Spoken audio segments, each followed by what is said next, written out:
right, everybody, welcome back. This is our final 3 days. We are so excited.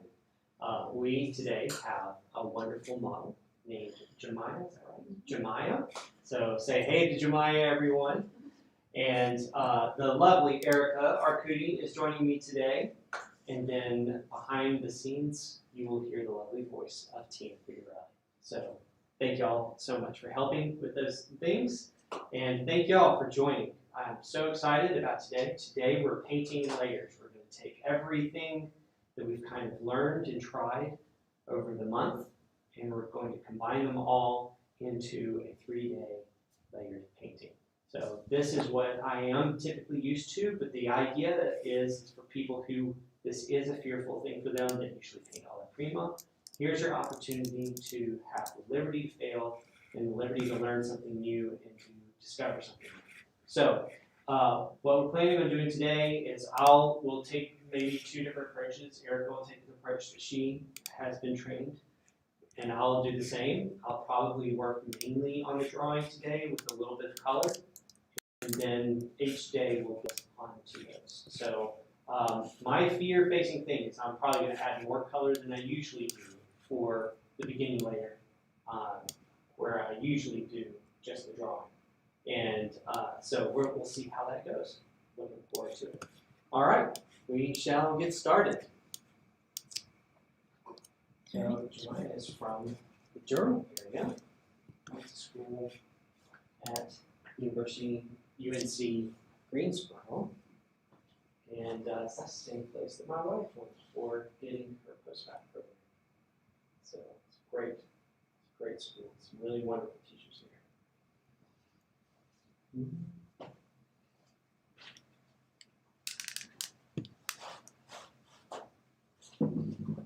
I have to zoom out more here. Oh. Excuse us while we fix a few things to get it ready for everyone. All right, so first little bit, I'm going to just work on exactly the same idea, lining up the cut.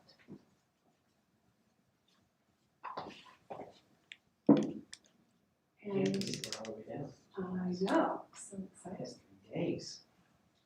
You've done a lot of work. It's exciting.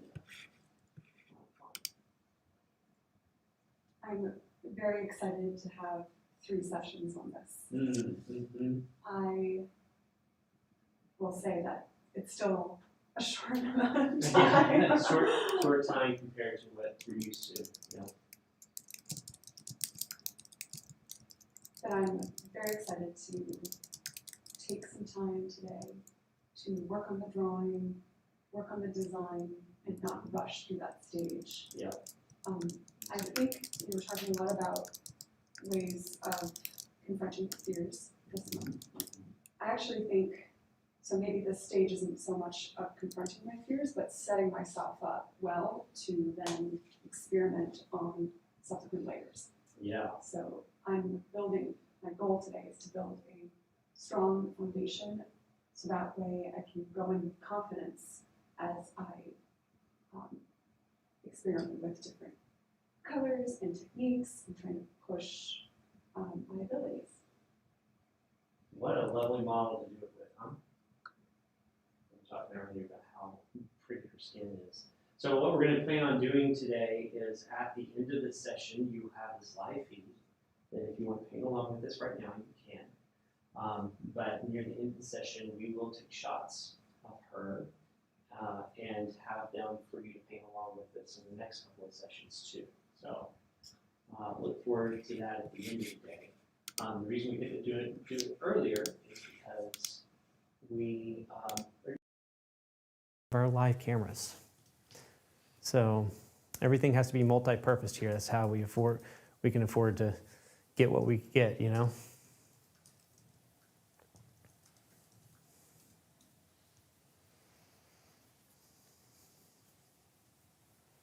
Just going to see a couple of the things that I want to check out is how the scale which I want her face to be in the painting. So let's say that the head was here. And that way I can decide where everything else is going to go and how far down painting will go. It's a beautiful pose. Isn't it? Yeah.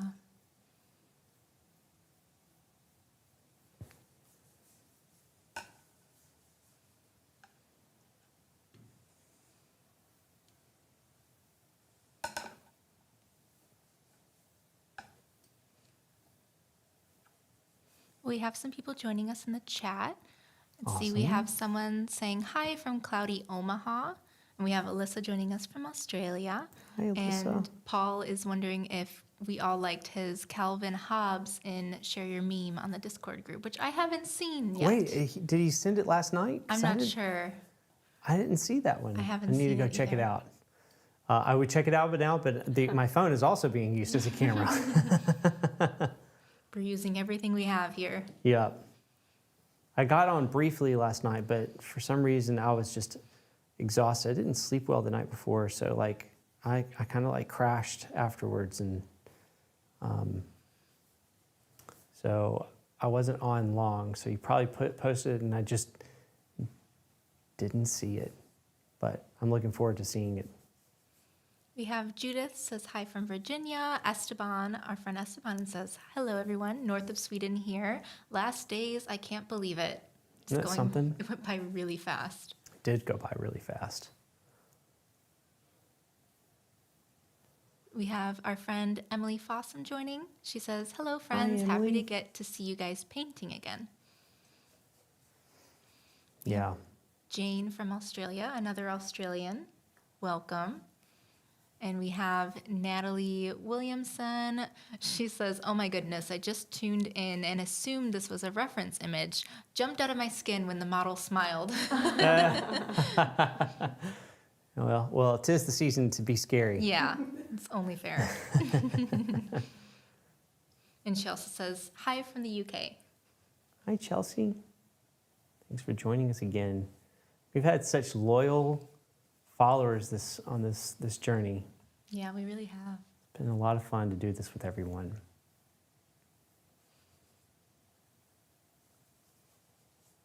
Rosie just joined us again in the studio, by the way, Louie. Oh, I know it. And she's our little emotional support mascot here at East Oaks. So she keeps us going.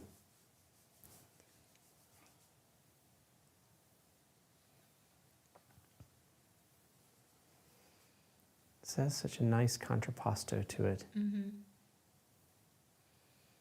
Is it nice knowing that you're going to have multiple days to work on this instead of having a 3-hour time span? It Oh is. my gosh. I feel like like Erica had said, I feel like I can take a little time and actually kind of set up a few things in the pose, which I'm really looking forward to. I'm really excited to draw. I Just know. focus Gosh, on drawing. isn't that the truth? Yeah. What size panels are you guys working on now? We're both working on 11 by 14. Mm-hmm. Yep.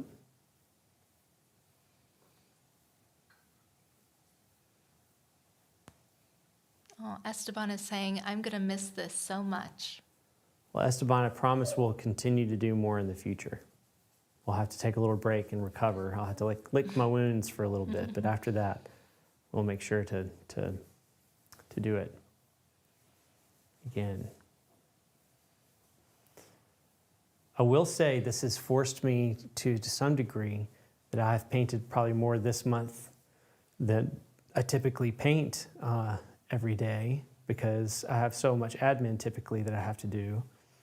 And I travel and I do meetings and teach, and that it was kind of nice to have something that forced you to have to be in the studio every day painting.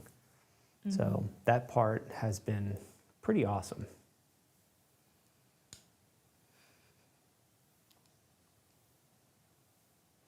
Rosie has a tendency to want to sit right at our feet.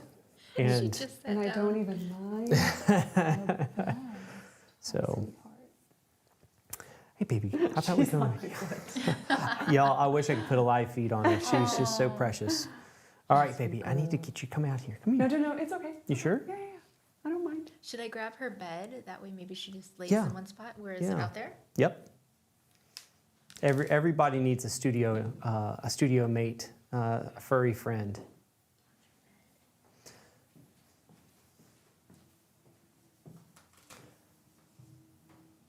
I'm like, I'll work around her. I don't care. Yeah.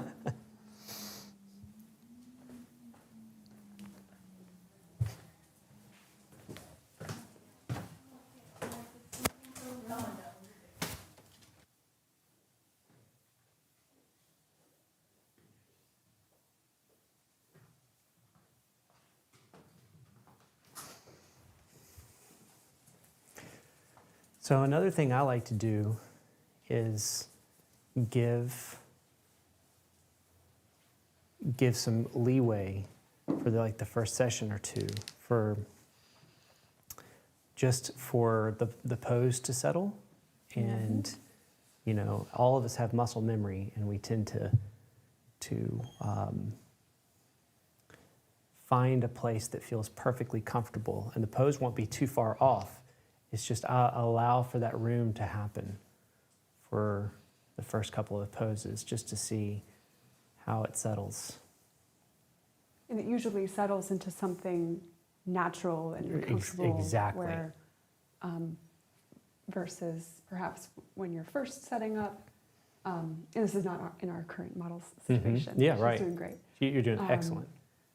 Sometimes a model might feel like I have to pose, and therefore it feels uptight or something just not quite natural. And so, giving some time for the model to just, be herself, Yeah. be human. Exactly.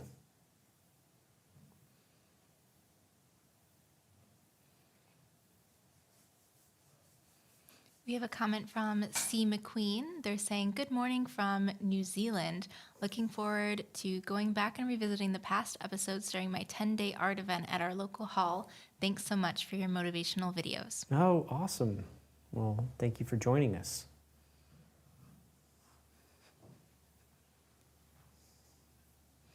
I don't know if anyone can hear. I don't think they could hear, but Rosie is decided she's grooming herself now.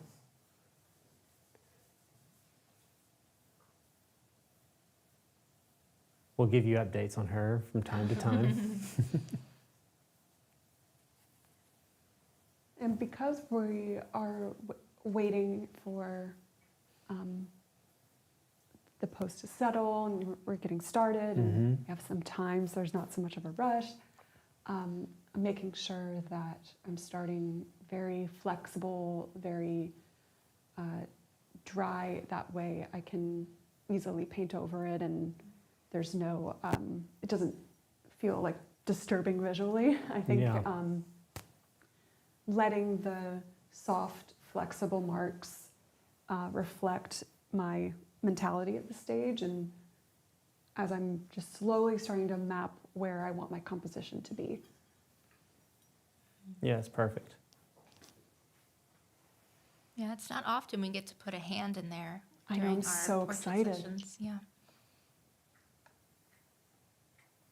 We have Joyce joining us from Washington, and we also have Stephanie saying, "Sock, the tuxedo cat, is always on hand." And I also have a tuxedo cat.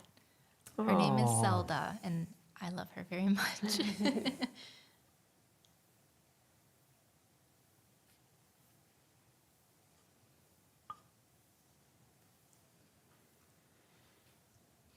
And Paul has an interesting comment. He's saying Washington and New Zealand, both morning, but on different days. Oh. Wednesday Oh, morning versus wow. Thursday Isn't that morning. wild? Yeah. That's crazy. I didn't even think about that.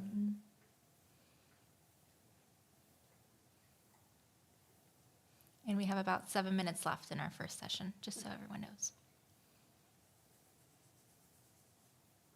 I'm also making sure I take time to step really far back from my composition, making sure I like the big impression and where things are headed.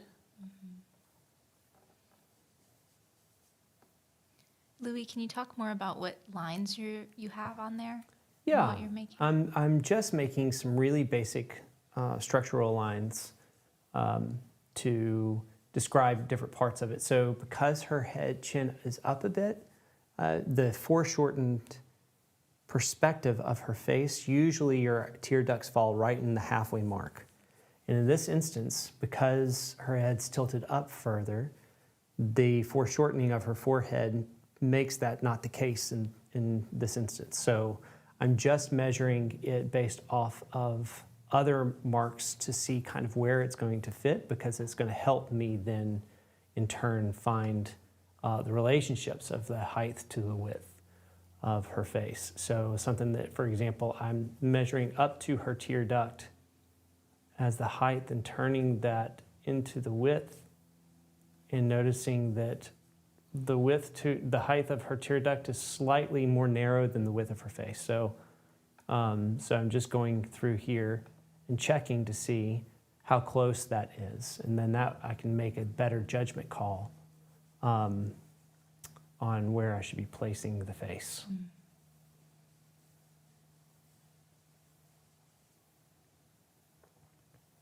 And it doesn't have to be perfect right now. It's just a real, a lot of people hold themselves slave to the measurements, and that's not good.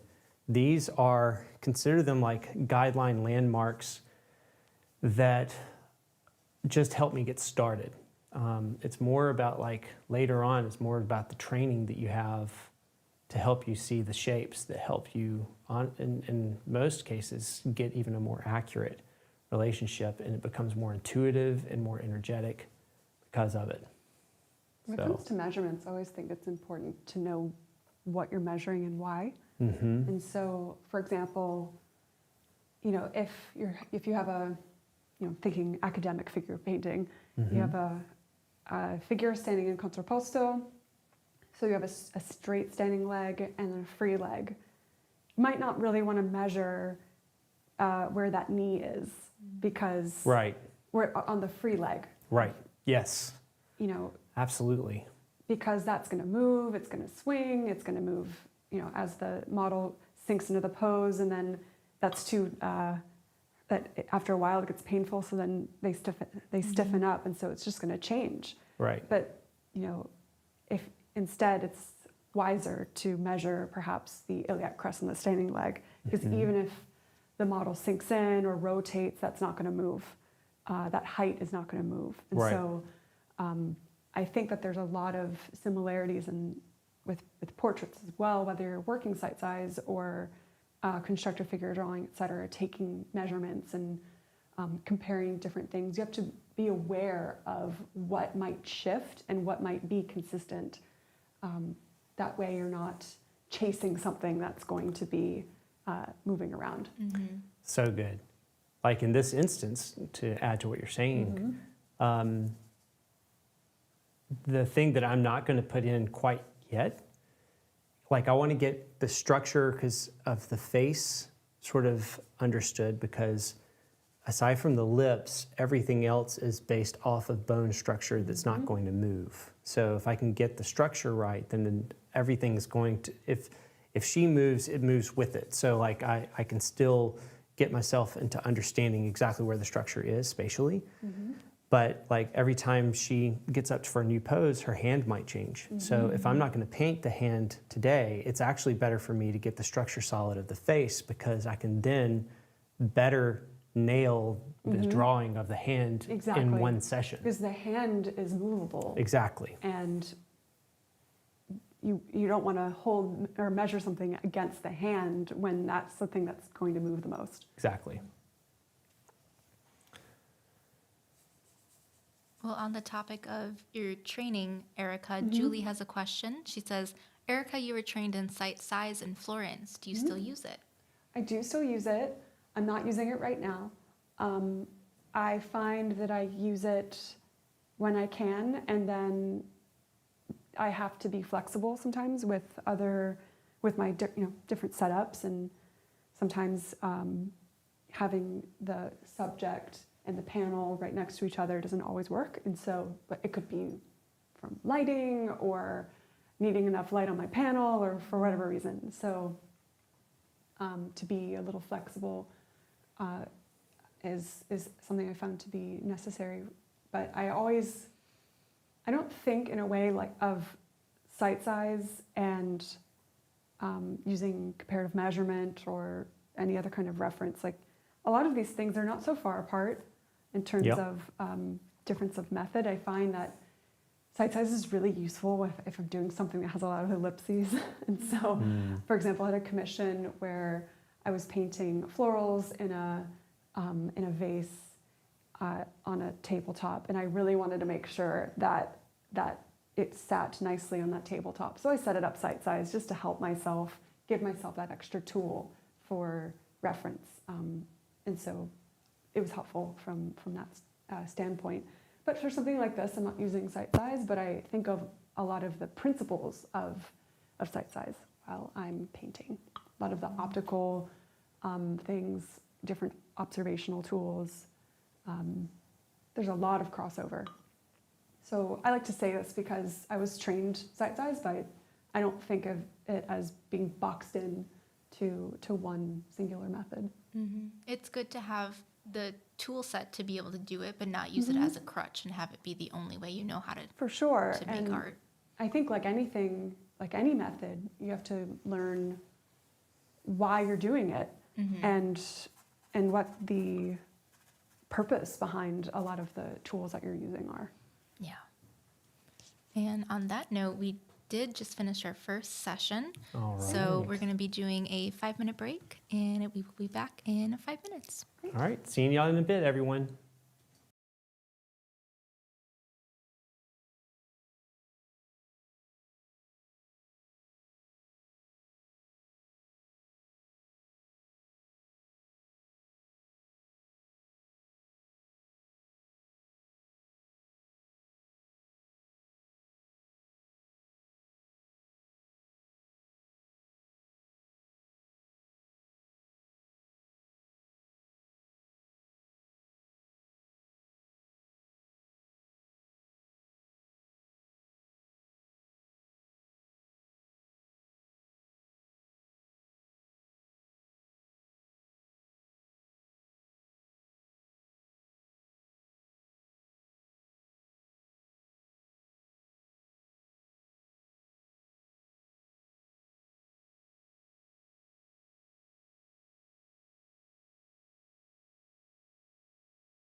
Was her chin a little bit more lifted on yours? Yeah, maybe, and was rotate her face rotated this way a little bit? Gently, yeah. That way, yep. There we go. And then maybe, do you have it a little bit straighter, or how's your inclination? I think for you, No, a little bit straighter. Yeah. Yeah. How's that? Yep, that's good. how's that Cool. feel for you? Good. Okay. I just want to make sure. Yeah, no Yeah. worries.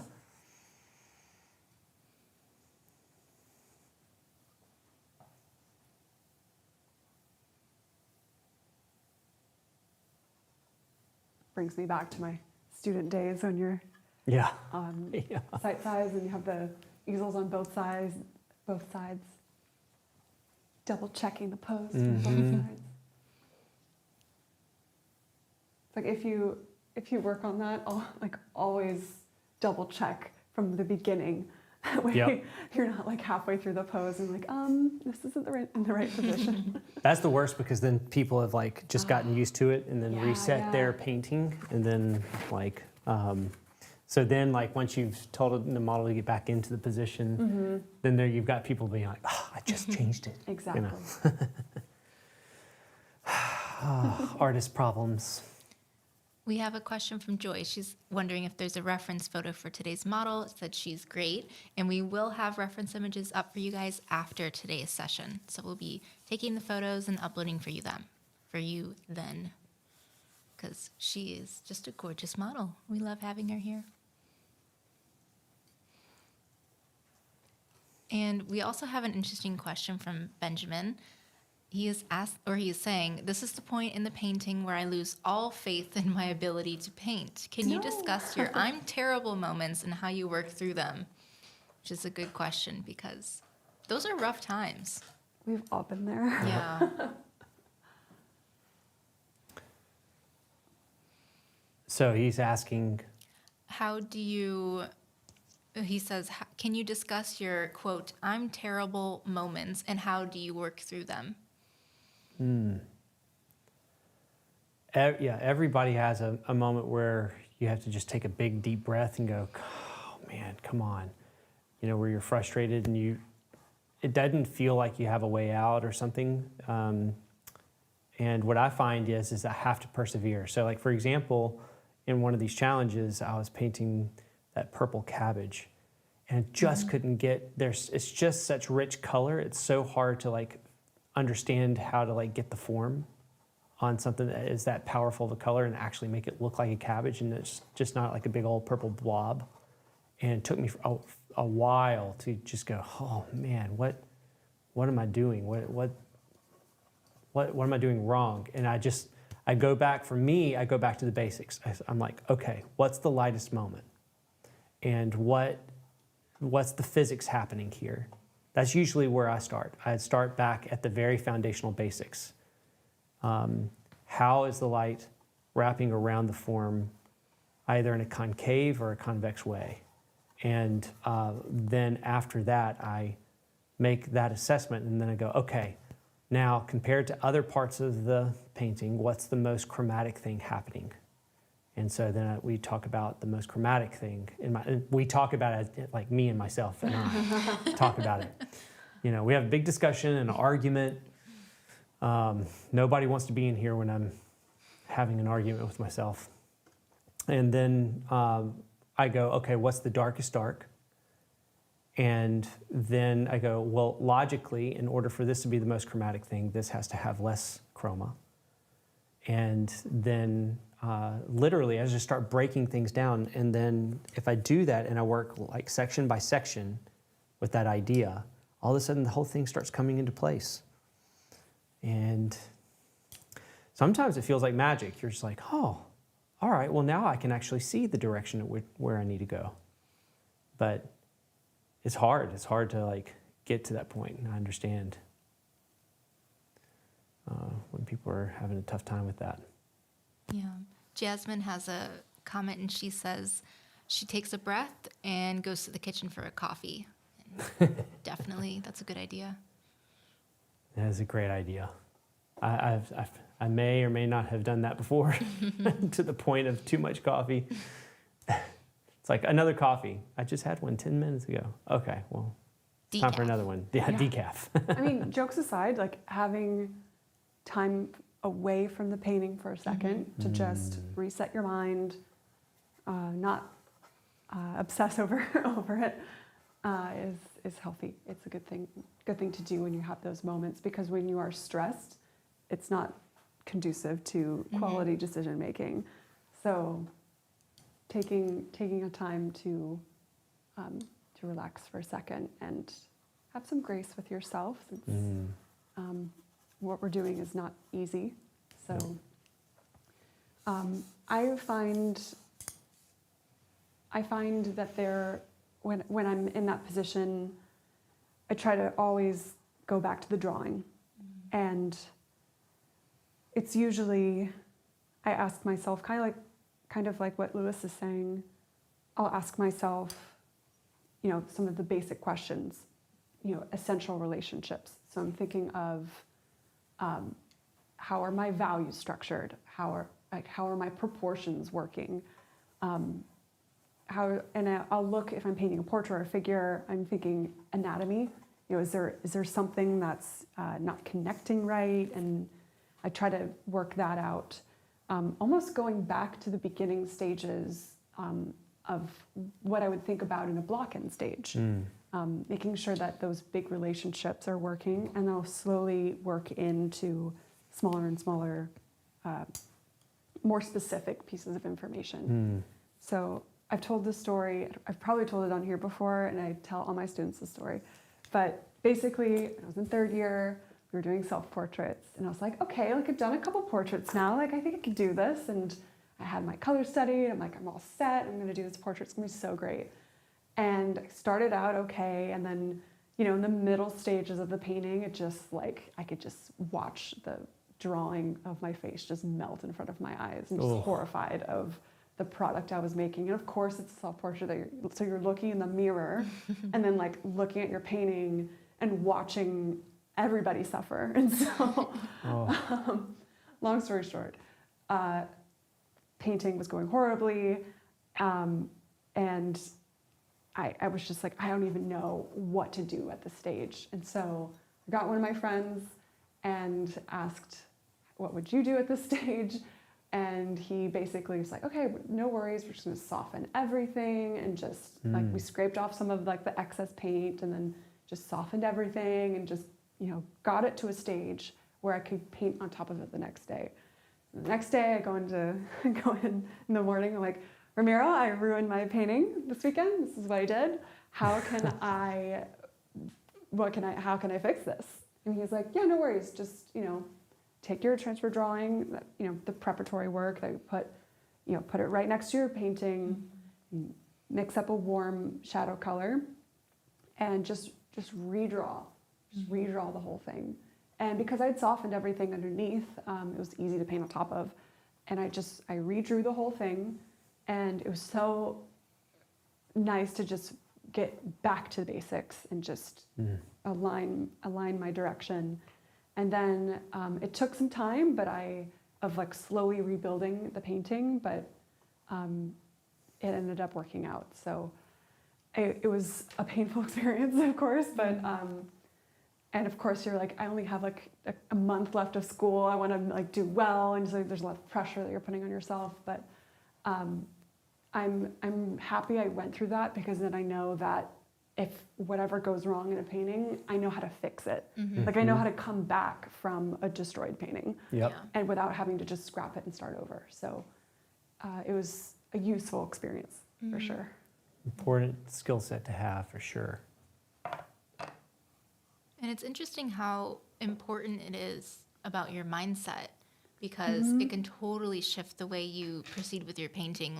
If you start to have some, if you get frustrated with it, start to have some negative thoughts about your painting, and it can so easily go downhill from there. And you can just completely ruin your painting because of your mindset. So having a better outlook on your painting can be crucial to just being able to continue. And I feel it's important to note that powering through doesn't have to look like aggressive and intense. You know what I mean? Like powering through where like you're not going to just give up on the painting, but that can mean taking a moment and working slowly and slowly rebuilding. Like that for me is more useful, and rather than just like, oh, I'll get through it, I'll just like force it. So.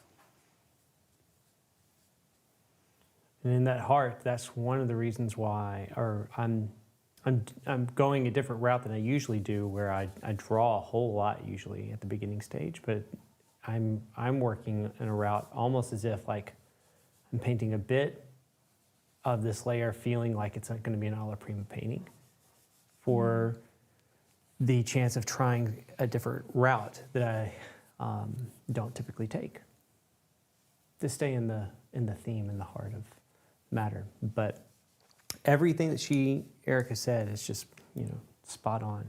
A little fun artist trick, if no one knows this, is that if you have a bit of heavier paint and the mark making is creating glare, take a fan brush or anything that has like a soft brush and paint in the direction of your light source, and just dry brush. All you do is just lightly tap it, and it will change the direction of the brush strokes and make no glare on your painting, and that helps.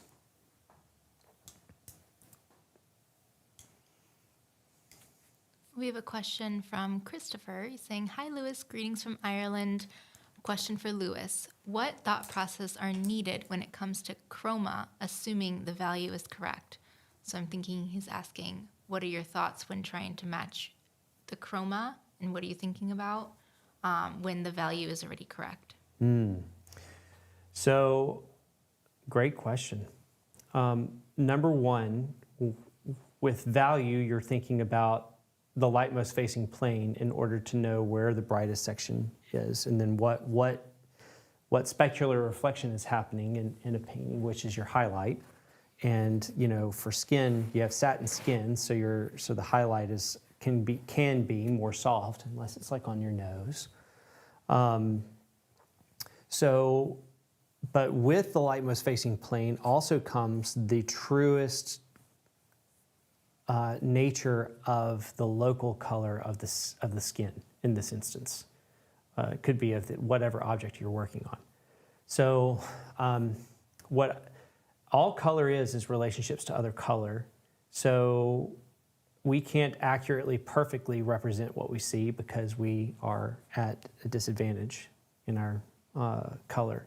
So what we do is say, okay, well, the most chromatic moment is going to be on this plane because it is the light most facing one. And then from there, I make a judgment call and go from that point. Now, something to also consider is that I am creating an anchor point, which is the hair, and I want to come from the hair to the light source, and that is a form of window shading, but in this instance, I am going to it's not going to be finish as I go, but it is going to help me grasp the structure in the form of her from that. And so as I go from the side of the hair up to the top of the forehead, and I'm using the forehead because it's the most spherical thing on the face, I get more chromatic and lighter at the same time, because, well, you said it's, as if you painted a grisaille, because you were saying if the value is already correct. So just find the highest value point and then determine whether that is a highlight or if it is the most light facing plane and no highlight, and then it's going to be the most chromatic spot if there is no highlight, and if there is, it's going to drop towards a more neutral highlight, and then right next to that highlight is going to be the most chromatic spot. Now, I always say that in the sense that it depends. There's always a scenario that is not the case. And in this instance, like one of those cases might be that you might have a more chromatic spot when light's passing through the skin and hitting capillaries and coming out the other end, and they call that light transmission or transference. And when that happens, there's a thing called subsurface scattering, which is it sort of the light mixes with the blood capillaries and makes a real chromatic note as it comes out the other side. So you might have like this really crimson note, like if you have very fair skin, like on the fold of the ear or inside the nostril. So, yeah, hopefully that helped answer that question. Well said, Louis. It's kind of one of those things where sometimes teaching those kinds of things will take a whole semester of information, but that's the basics. And you can do a lot with just the basics.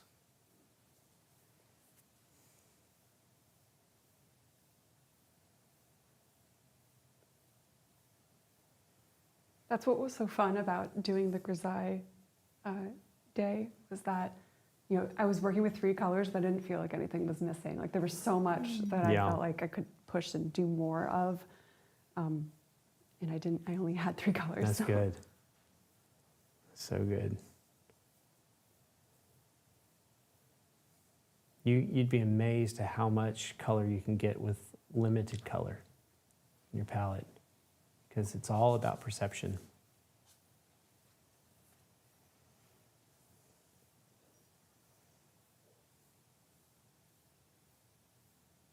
And Christopher says, superb answer. Thank you. You're welcome.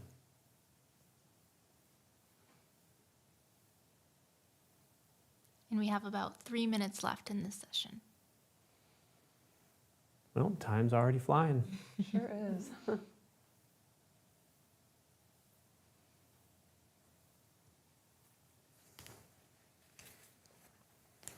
Tell us what you're working on, everybody.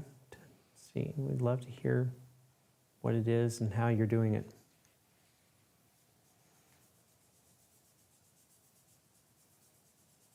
Yeah, these are the last 3 days, so hopefully people are painting along still.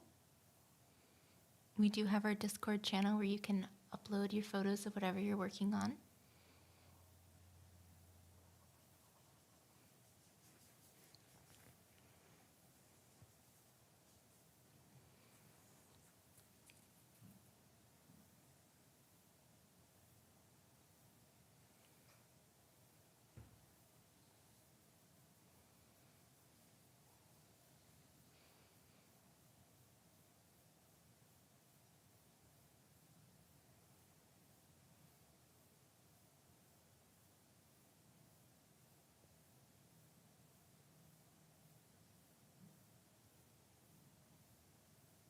Right now I'm slowly starting to make more decisions and clearer decisions of placement. And so, for example, starting to gently put in clearer anatomical points, yet at the same time with enough flexibility that as I start to add things and other information becomes clear, I can still move stuff around and it's not too big of a commitment. But it's important to make decisions, even if they're going to be off. We've talked a lot about this, I think, during this time, but you have to have something down in order to know what to do with it. And so the areas that, for a pose like this, a good place to start once you kind of have a general map, I like to make sure that going from the far eyebrow, like the brow bone, to the ridge of the nose, and then down the nose, and then the placement of the nose down here, I like to make sure that there's this Z that happens. And I like to have that placement understood because of a few reasons. I have the bone structure of the forehead and the cheekbones and like a lot of things that like central relationship's really key. But also when the model gets back up, then I have a good understanding if perhaps she's turning a little bit to the left or to the right, then I can say, if I understand what this distance is, then I have a nice way of knowing when she gets back up that the pose is consistent. And so I think it's more obvious from a 3/4 point of view than, for example, Lewis's is more straight on. And so if there's subtle directional shifts, he might not see it as much. Yeah. But from my point of view, it's clearer. Yeah, which is great. So I'm going to rely on Erica for that reason. All right, well, that was our 20-minute session. All righty. Great. All right, everyone. We'll be back in You're just a doing second. so well. Yeah.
can you lift your chin a little bit?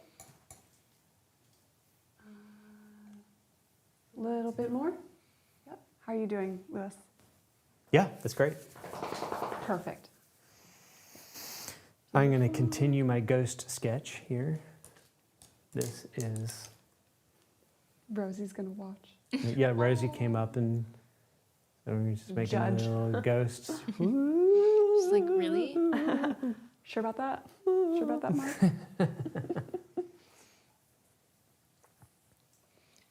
Well, we have some people who are sharing what they're working on. Barbara Hey. is saying she's working on 3 different pencil portraits of a husband and a wife. And Emily is saying, not exactly the same as you guys, but still having fun. I'm a one-woman assembly line making little painting kits using a stamp I carved the other day. Yay for Christmas prep. Oh, I did see that on her wow. Instagram, actually. It's very cool to see that. And let's see, we have Anna D. Artistry. They said, did my first pencil portrait sketch today, got my first oil painting set, was into watercolors all these years. And we have Jean who is saying, I don't have a model, so I'm just trying to paint along with you. I took a screenshot of this beautiful model. Awesome. Wonderful. Makes it easy when you have a beautiful model, doesn't Yeah. Yet the more challenging. it? Yes, exactly. It's like, gosh, I got to make her look hot now. How am I gonna do this? Yeah. There you go. Flames. I like yeah. that. Exactly. Right now, I got you in spooky vibes. I actually really like how your drawing or your painting is starting out, Louis. It's very spooky. And then Christopher is asking, where can I upload a portrait I'm struggling on? We do have a channel in the Discord group that's, I believe it's called like Give and Get Critiques. You can post your image on there, and then other members of the group can give you some feedback.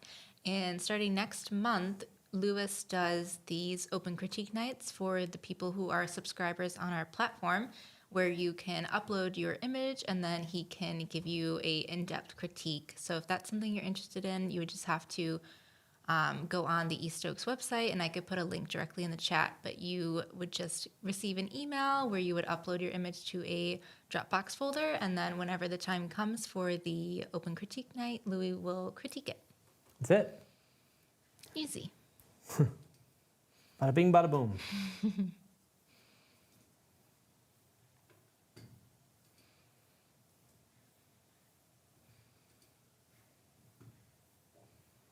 I think another thing I might do like afterwards is kind of like just soften everything, kind of like you were talking about, Erica, as like a fun practice for the next stage of the painting. Not because you failed horribly in your painting and Yes. need to paint on top. Well, I've been wanting to continue to experiment more on like having the ghost image, and so that the next day kind of build in a level of freshness.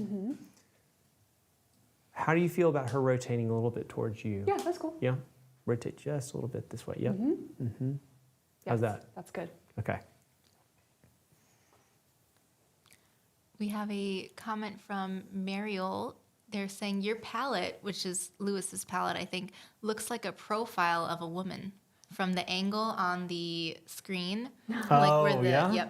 where all the paint piles at, it looks like the profile. Nice. I did that on purpose. I make portraits on my palette before I make portraits on the panel. You're just that good. That's it. You know, trying to go on, apply for the most interesting man, Dosaki's most interesting man, you know. I can count to infinity twice. We have a lot of people joining. We have someone from Turkey, Amir from Turkey. We have Anand from India. He says, saying, hi, you guys are an inspiration. Kudos. And we also have a question from Felipe asking, are you currently offering in-studio workshops? We don't have any on the books yet, but I really want to do a in-person workshop. So stay tuned because I want to get that on the books. But we intend to also in the future when we have guest artists to do like a live stream as well as an in-person workshop when they come. So stay tuned because that will be something hopefully that we get going in the future here. Mm-hmm. And for anyone who may not know, we are based in Raleigh, North Carolina. So just keep that in mind.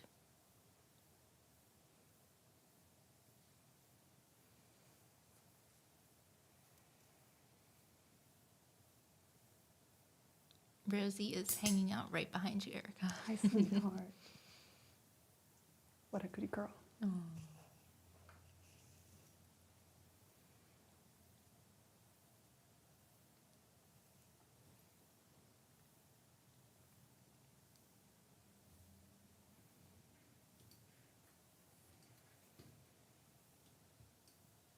And we get 3 whole days. So excited. You could take your time, no rush. Of course, you say that, and then like I as soon know, as 3 like- whole days ends, you're like, wow, I wish I had more time. Always. This is partially, I've already said this, but this is partially an experiment also to see if I paint this the way I would paint one live stream and then like add to it later. How far could I get?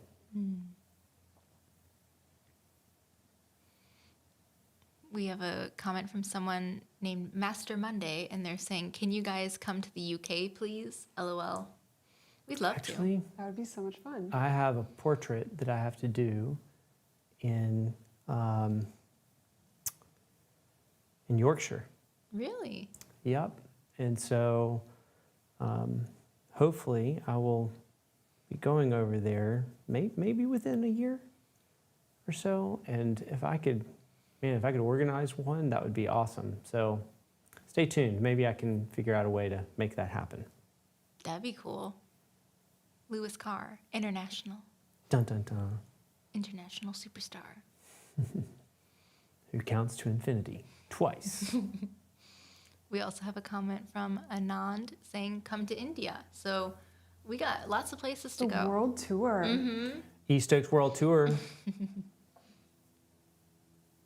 It'll be a month-long thing. It'll be 4-week workshops with 1 week with Erica, 1 week with Tina, That'd be 1 week so with fun. me. It'll be a blast.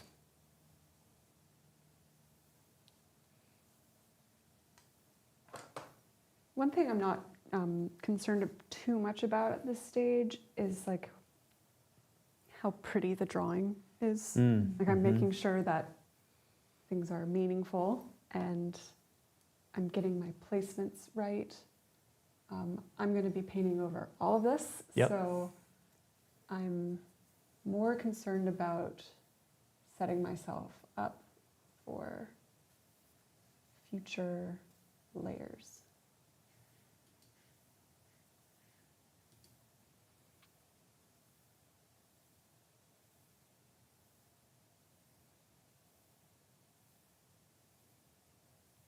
And I say this as a reminder for myself, not to get too worried if I'm like, oh, that looks weird. I'm not done yet. It's funny because I think a lot of people are like, oh, Louis, you're a great teacher. And it's like, I'm just talking out loud of things I need to do. Stream of consciousness. Teaching works really well for me because like I'm already very much a verbal processor. Tina gets the brunt end of it almost every morning. She comes in, it's like, okay, what are we gonna do today? We're gonna work on this. Okay, maybe not that. Maybe we'll work on this. All right, no, never mind. I'm changing my mind as we speak. She just hangs out until I figure it out. Yeah, I just like stand there and then you kind of rifle through 3 things in your head and I just patiently listen to Yep. wait and see what sticks. And then finally I'm like, okay, final answer, this is what we're doing. I'm glad I have very patient friends around me. It's funny because you're a very verbal processor and I'm an internal processor. So sometimes you'll just like look at me and you're like, what's going on in there? It's like, talk to me. What's going on? There's Yep, a lot of that's things true. going on in here, but not coming out. Tina's a vault.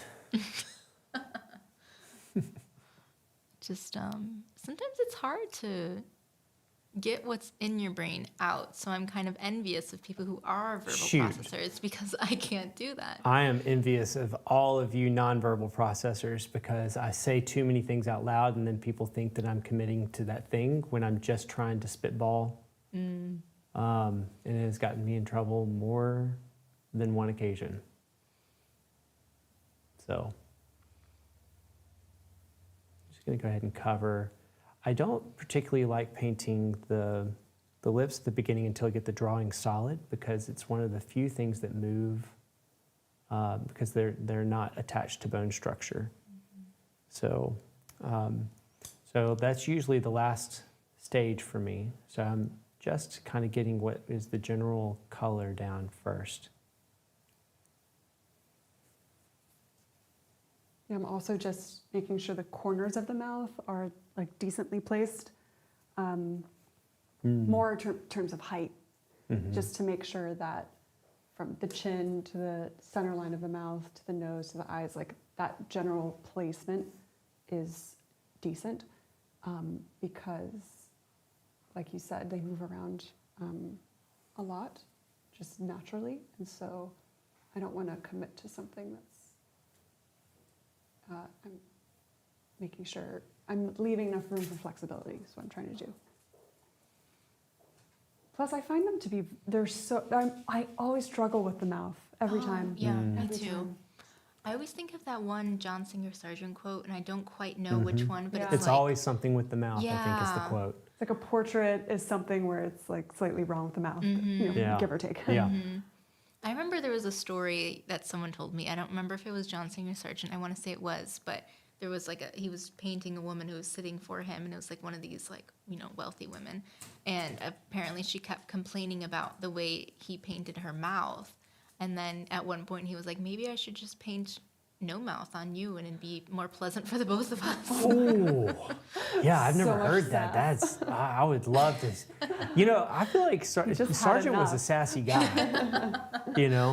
Like Yeah. if you have the cojones to sit there in front of Theodore Roosevelt and like tell him that he doesn't know anything about art or whatever it was he said, you've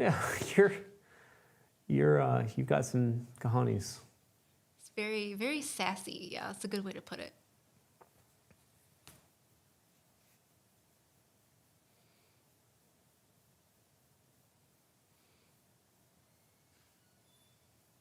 Not committing to this and just kind of putting a bit of a shadow shape of a small bit of like what we call here the butterfly lighting,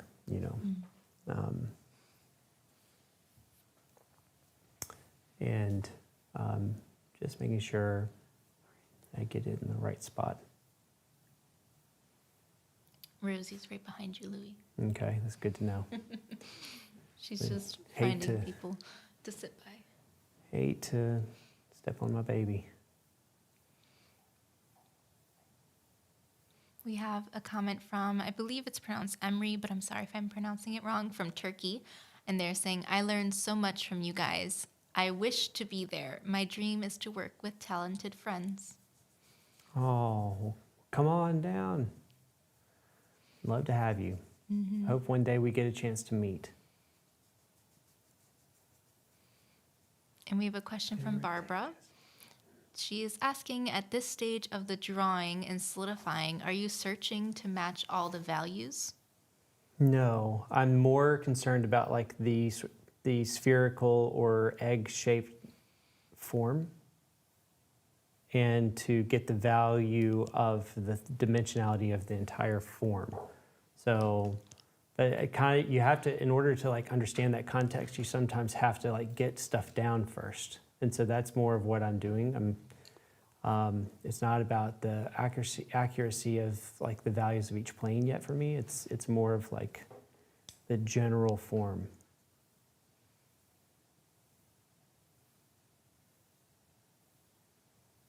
And then at what point will you be getting like more specific to the value? Well, it is. I think that it is like I am trying to get the overarching value, and to get more specific with it comes with after the drawing, after I start like making more decisions about the identity of her. So right now I'm worried more about like making sure that the whole thing has a, I don't know, kind of a connectivity to it.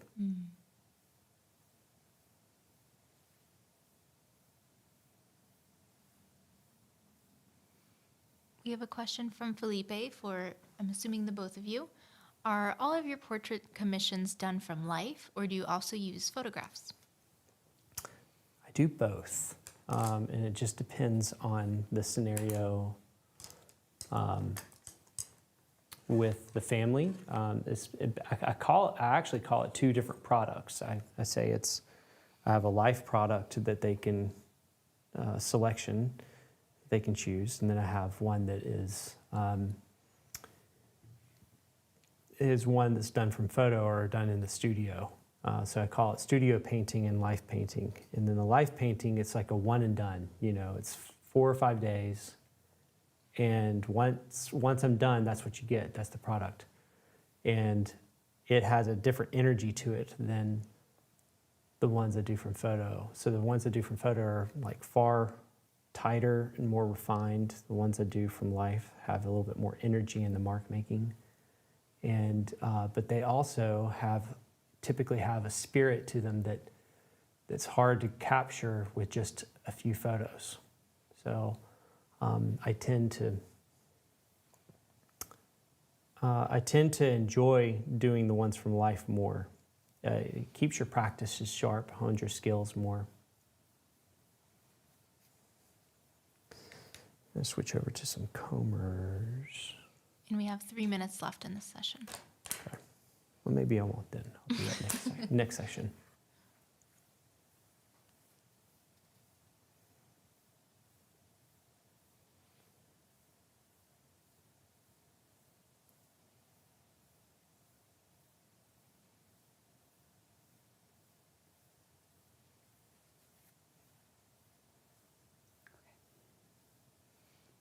Do either of you have like a goal that you want to reach for the end of this session? Like, is there a certain stage that you want the painting to be at so you can better set yourself up for the following day? Absolutely. I want to make sure my drawing is decent. I will likely cover the background, not too heavy, but I will probably do a layer on the background and go do another pass over the shadow shape, the hair, and probably have a general skin tone for the face. And so we're about halfway through, right? It's 3:15, so a little less than half. Okay, so we'll see if I make it that far. But the idea is if I can have a general skin tone on the shadow shape, or the shadow on the face, and general skin tone on where the light is coming in, that way I can clarify the drawing a little bit more, that would be great. So I'm not going to get into her hand really, or her clothing. I'm just making sure that the drawing is solid for her face. I'm not even as interested in getting the detail of the drawing done. Not that that's what Erica was saying. I'm just making my point. And that, is it time? We have 54 seconds left. Okay. So, but it's more for the basics and foundational shapes, and color harmony is close for me. And then if I get a really good foundational likeness where it kind of looks like, it still looks like the person if they were like 100 feet away, then that part I feel like would be successful. And I'll have set myself up for the next phase of this painting. So.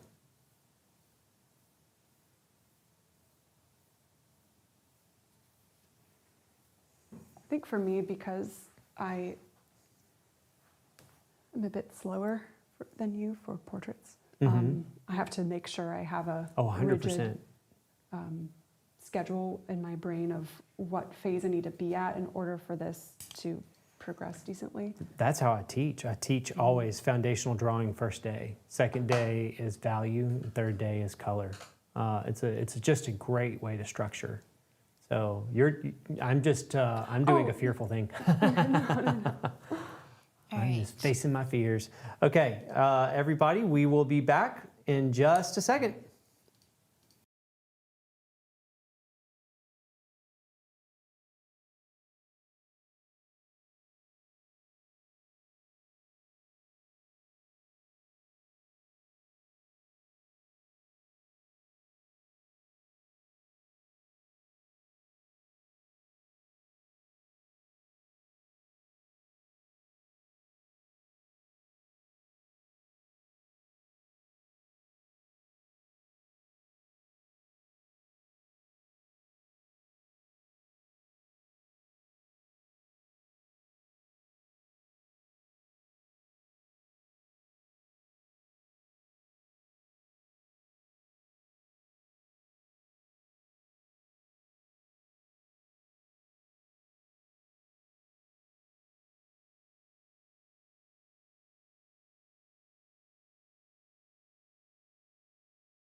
Yes. Mhm. How are you doing? Yep. And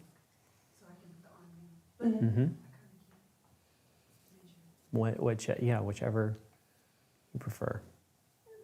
Yeah, that works for me. Mm-hmm.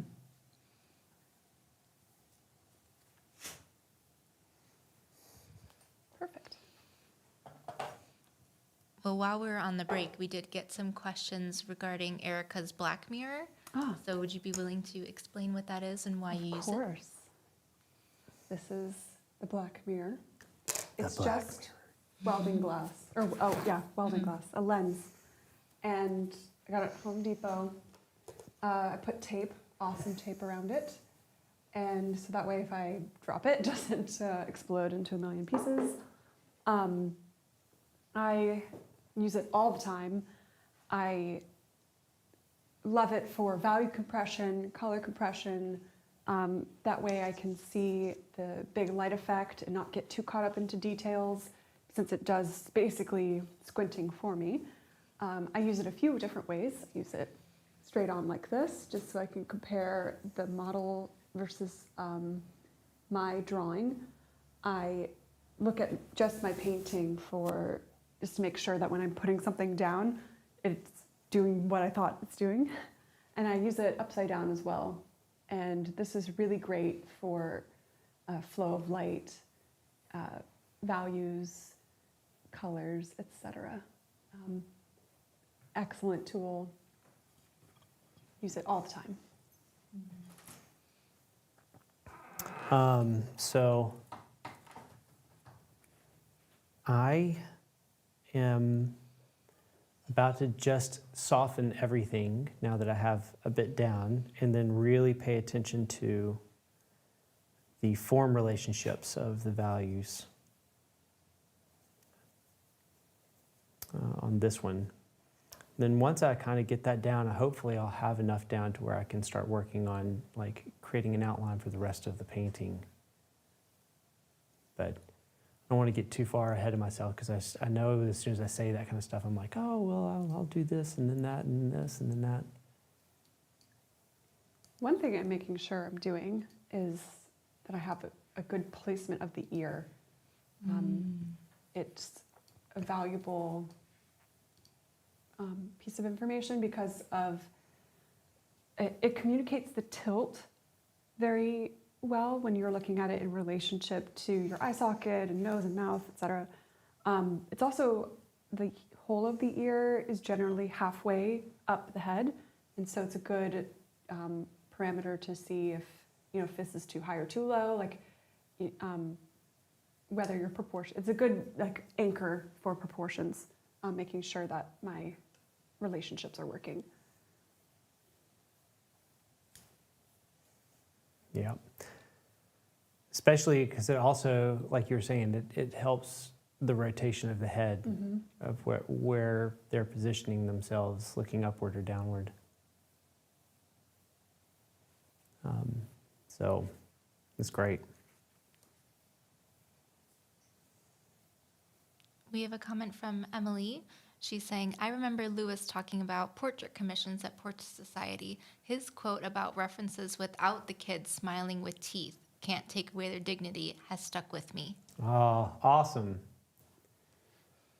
Yeah, it has helped so much in inspiring people to get a painting that is more poetic, where their person is the lead role of the piece of poetry, versus thinking about it as just a time and space of the identity of that person.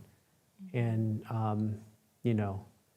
because I feel like there's portraits in museums that are just incredible works of art, and so often we make a portrait as if it's just like a photograph of a child, at a certain age, that we need to like make sure it's recorded. And we have lost a little bit of the inspiration to make it its own work of art that is beyond just that. And we're so influenced by what we see today, and everything from just like preschool pictures, and people have forgotten vision, and it's your job to cast vision. So because like Henry Ford says, if you ask the audience what they want, they would have asked for a faster horse. And it is your job to show them like what is really possible. So I love that. I love that you've remembered that. Don't take away their dignity. Mm-hmm. The dignity of the child, that they're more than one emotion. They're a culmination of happy and sad and everything in between. You want to capture the spirit of the child.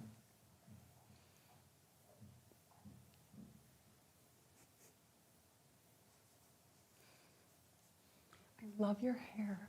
Mm-hmm. I can't wait to like paint more of it. I want to make sure I set myself up well so I can do it justice. Yeah. It's good to have that restraint. It's hard because you want to go for the things that you're most excited about. Oh man, that kind of discipline is the hardest. Mm-hmm.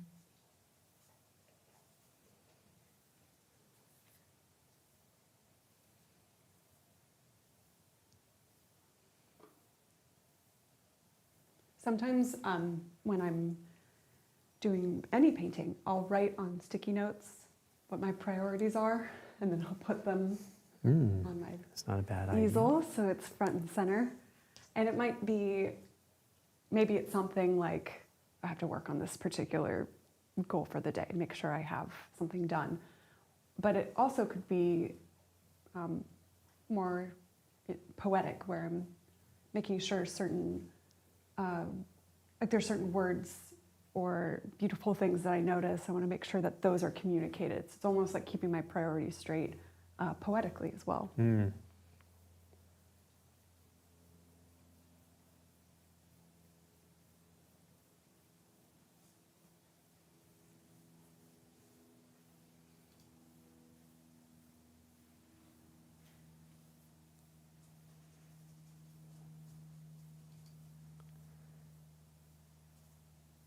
There's something about what you said that has stuck an earworm in my head of the song, "Some days when I'm awfully low and the world is something I will feel aglow, just thinking of you."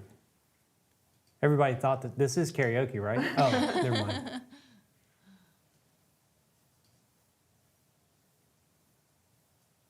Your singing voice is much better than mine. Erica promised karaoke for us for one of our holiday get-togethers. I will gladly cheer everyone on. I have no problem with that. We had this conversation the other day about what would your karaoke song be? Right. Yeah. We said we're doing it for her birthday, right? Which is very soon. Yeah, we're all going to perform for Erica. I think that's what we're going to do. I would appreciate that. I will. That's what we say, but My song will be silence. the true secret is we're actually going to just throw her up there as a surprise in front of a live studio audience. You'll watch me walk out. Yeah.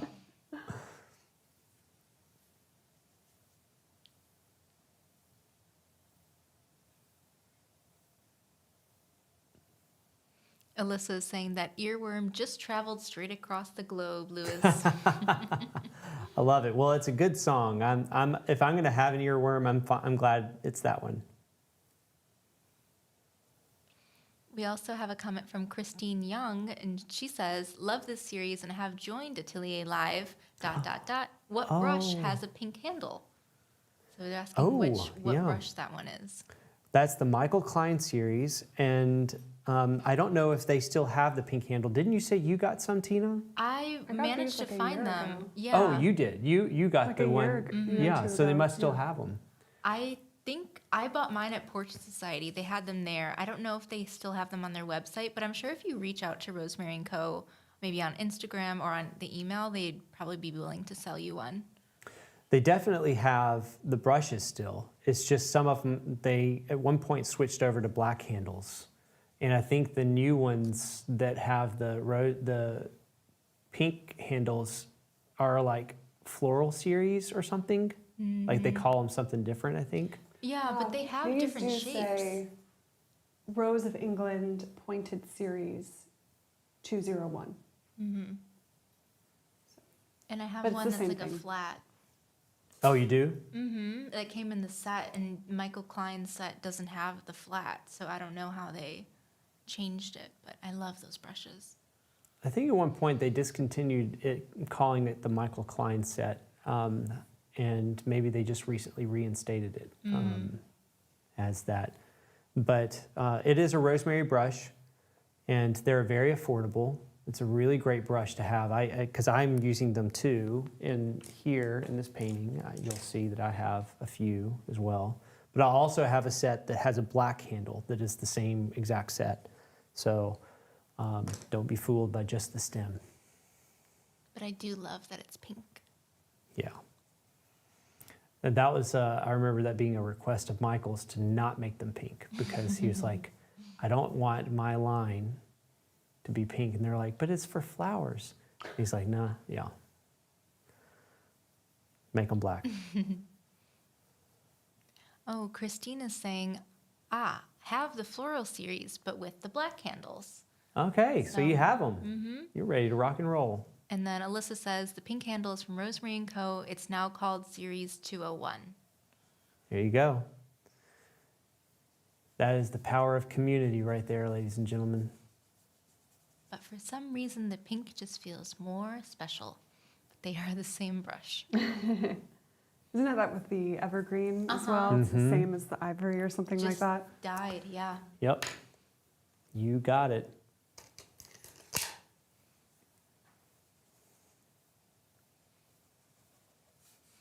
But I'm glad Christine has joined the Atelier Live. I hope she's enjoying it so Yeah. far. Oh, that's just wonderful. Yes, let me know. Submit some stuff for the open critique nights. I'd love to see what you're working on. You have now 2 places to submit your work to get critiques. You can get your community critiques from the Discord, and you can get critiques from me monthly on the platform. I've actually considered having guests on to critique with me on those nights. So you might see some familiar faces in the future. Keep it fun and interesting. More conversational. Yep. Yeah. It'd be fun. And we have about 7.5 minutes left on this session. And it is 3:34, so we have an hour and a half left for today. Then you have 2 more days to work on it. Woo! Isn't that nice? Isn't that nice?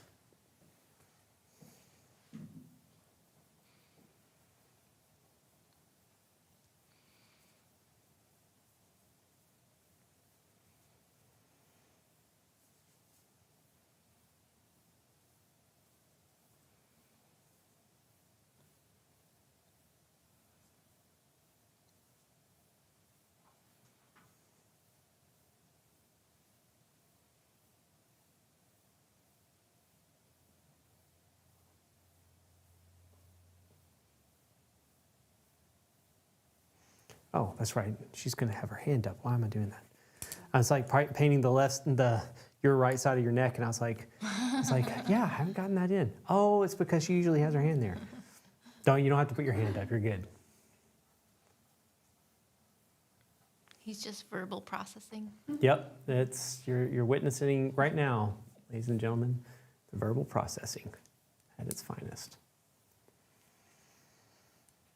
Okay, then that case, I'm going to soften all of the stuff in the face and then start working on the nose and lips.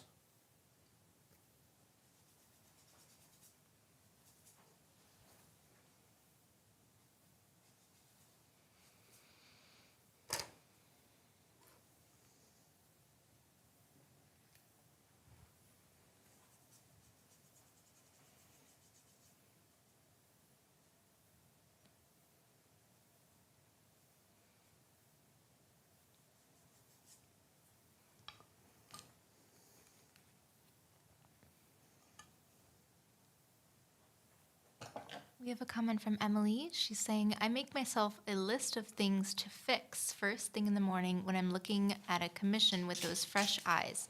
So nice to be able to tick things off. Such a good idea. To have excellent. a to fix list is great, especially with a fresh pair of eyes. It's funny because sometimes when I come in the studio, like in the morning, sometimes I'm scared to look at my painting because I'm like, I don't really remember how it ended up looking the other day. And I'm just like, the anticipation to see how it went with fresh eyes is sometimes scary. Hmm. But it's usually better than I remember because, you know, at the end of the day, your eyes get tired and sometimes you get a little frustrated and you tend to see things worse than they really are. At least for me. Yeah, the funny thing is that's like the first thing I want to do. Like I will come down here like in my PJs if like there's something that I've been working on hard just to see if, you know, I don't know, that my eyes see it differently, almost in a hopeful way. Come on, please let it be better than I thought it was, you know. Then sometimes like, nope, still bad. or it's like, okay, no, it's right where it was. Yeah. It kind of reminds me, at least this might be like my own personal experience, but when you're little and when you woke up the morning of Christmas and then you know that there's presents under the tree, but you don't want to look just yet, you know, I would go to like my sister's room, and on my way to my sister's room, I would avoid looking downstairs so I couldn't see the Christmas tree, so I wouldn't be able to see what presents were underneath it. So I feel like that's a similar feeling where it's like the excitement of wanting to see, but, you know, also not wanting to. For some reason. Prolonging, Yeah. savoring the moment.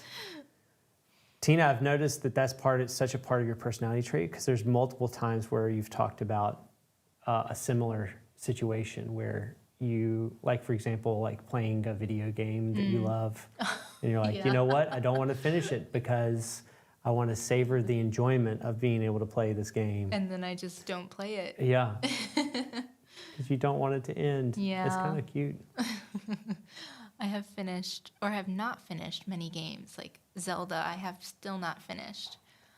One of these days I will, but it's just so good. I don't want it to end.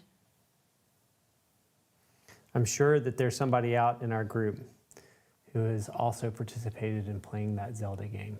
Yeah, please let us know because Erica and I are big fans, and it's usually just the two of us, like geeking out about the Zelda game. For a while, it was every day like, oh, what did you do today? Oh, how far did you get? It was so cute. It was so fun. I think one of my favorite days that has ever happened is when we came back from Portrait Society, and like after that long travel day was the day that Zelda was released, and it was the best day. We were so excited. Best day ever. Yeah, let me know if anyone else also plays Zelda. We can all be friends. We'll put a hashtag Zelda group in the Discord.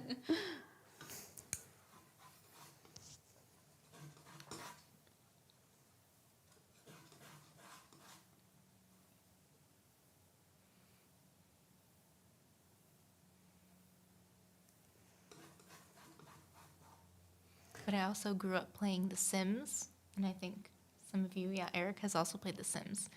And I would always spend all the time that I ever played the game hacking it. So first of all, so I can get more money so I can buy the things that I want to buy. And I would build like a giant 3-story house that was just absolutely gorgeous. And I always gave myself a nice art studio, a pool in the backyard. I really went all in. That's awesome. I missed the Sims generation. I played Command & Conquer was my game as a kid, which they made only a million different versions of that game. But that, and then later on in college, my brother and I got into playing the World of Warcraft games. And I'm actually happy to say that that eventually subsided because that consumed so much of my life that I was like, no, I think I'm good for now. It really is addicting at a certain point because you really want to keep leveling up and keep playing. Yep. It really sucks you in. Really does. You gotta watch out. We have just 14 seconds left in this session. Well, I'm gonna like finish the entire lip section in 14 Yeah, seconds. now's a good time Yeah. to do that. All right, and that's time. So we're going to take a 5-minute break and we will be back shortly.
All right, everyone. Back to it.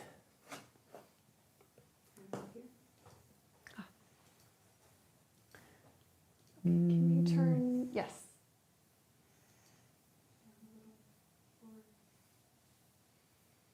That's good for me. How's that work for you? That looks good. That looks good. Any adjustments you need Nope. to make? Okay, No, that looks good. beautiful. I'll just have to change the whole paint. No, just kidding. Okay,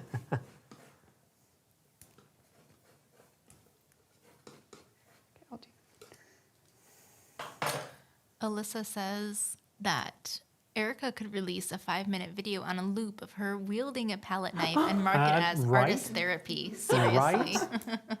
I feel Been bad saying sometimes because this. it's like I hear when I do like just like a scrape of the whole thing and just I know it's loud in my studio. I'm like, I imagine you guys can hear it too. So. I Hey don't man, there's some mind. ASMR people out there who probably love it. It is ASMR, right? Uh-huh. Okay, I just make sure I'm saying it right. This old millennial needs like to know all the new terms. It's good to have a Gen Z on the team. Yep. Gen Z keeps me young. Well, Jean is saying this model is doing a fabulous job. We Yeah.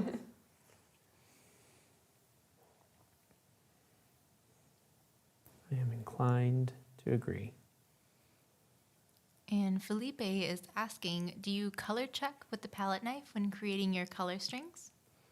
I don't because I paint more relationally and more on a tonal harmony than I do with color matching. And also with the idea and concepts of form, you know, no color is exactly true, and your light might be different than the lighting up there. And so it can limit your ability. It doesn't limit your ability necessarily, but it limits your options later. It's a great tool at the beginning when you're learning, though, because to try to mix accurately is what it helps with the most, in my opinion. And for me, I do it not so much because I'm trying to color match. I'm more just making sure I'm in the realm. Like if I'm making something and I'm thinking it's one color, I'll put it up and just make sure it's not like way too red or way too yellow. So it's less about matching and more about the vibe, for lack you of better go. words.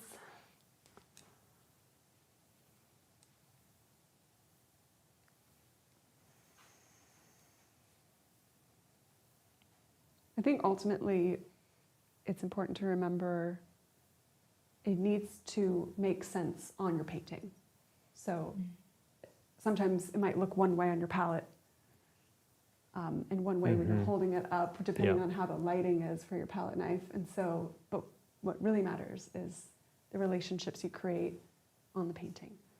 Absolutely right.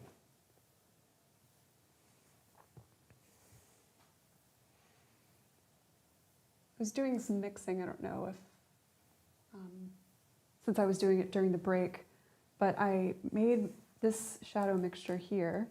I originally made and moved it over here because I was using originally transparent red oxide and ultramarine, maybe with like some of this manganese violet. But then when I put it down, it was just way too red because it was so transparent.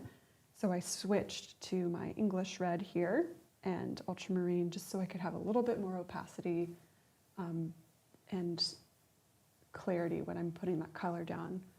And now I'm liking it a lot better. And Be the so- perfect color tomorrow. It'll be the perfect color. The transparent red oxide would be the perfect color Exactly. tomorrow because you'll have, Exactly. you know, paint already down. Yes.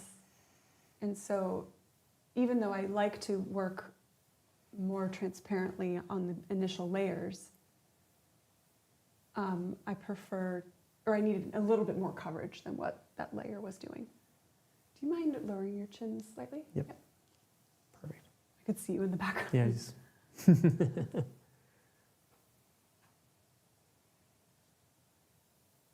And I'll err on the side of thinner paint.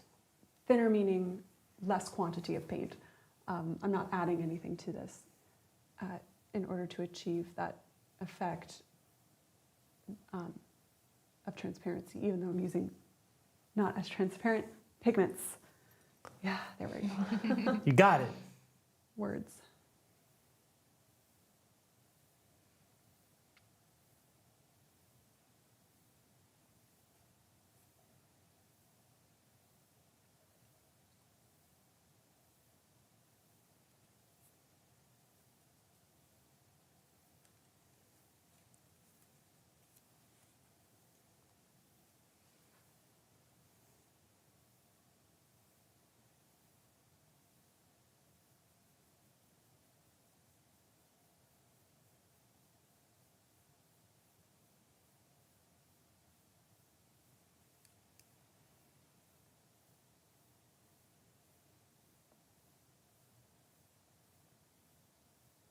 Looks like Louis putting in the lips. I'm just putting a landmark or two, just to start gaining a little bit of context.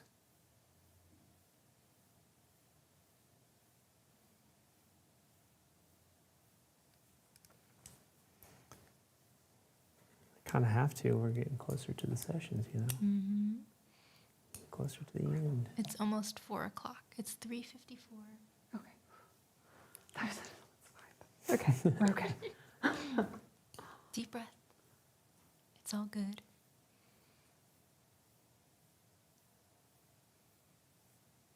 This can be a tricky stage when you're starting to cover your initial drawing, because you're going to lose the information you put down. Mm-hmm. No worries, you'll get it back. I think that's always the most frustrating for me because it's like I did all the work Yeah. and now I have to do all the work again.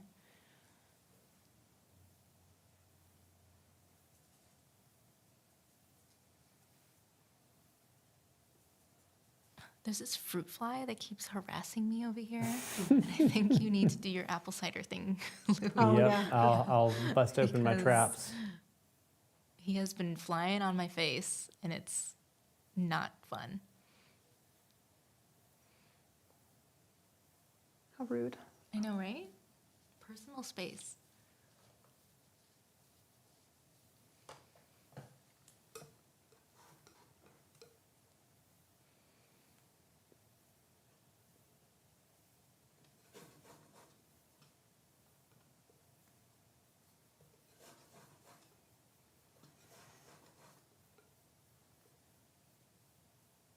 You know, I do normally hear that noise in the background, but it's kind of like I don't really pick up on it, but it's really relaxing. It is kind of Oh, it relaxing. is? Yeah. Okay.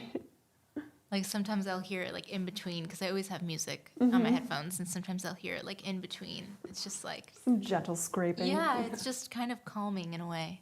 Good. I'm glad it's not like nails on a chalkboard. No. It's kind of like, oh, that's Erica. Erica's working. Like that's what I relate it to. Mixing my colors at the beginning is one of my favorite stages of the painting.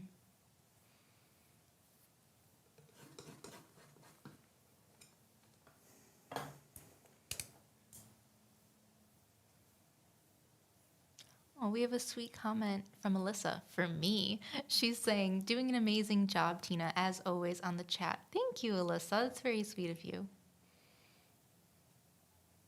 I agree. Yep.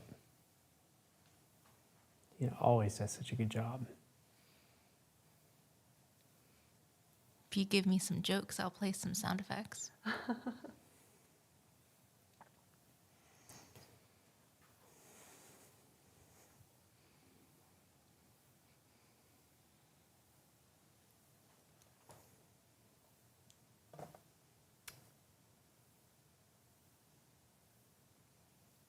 Could you rest your hand on your, or rest your head on your hand real quick? I just want to see where your head falls in relationship, because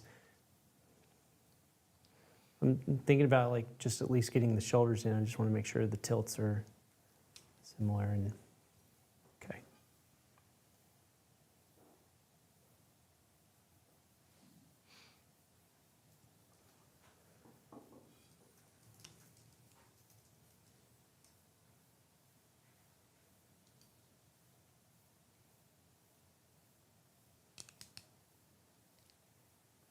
We have a comment from Gail. Which, You hi, chin down a Gail. little I haven't bit. seen you in a while. She says, we've had swarms of blue ash aphids on our sunny days. They're periwinkle blue with little frothy white tutus and fairy-like wings. They're delightful. And I just looked up a picture, and they do look cute. And I'm not usually a fan of bugs at all, but I don't mind these guys. They do look like they're wearing tutus. Oh. These guys and the rosy maple moths are, I think, my favorite because the rosy maple moths, for those who do not know, are pink and orange, and it's just insane how that's a real insect.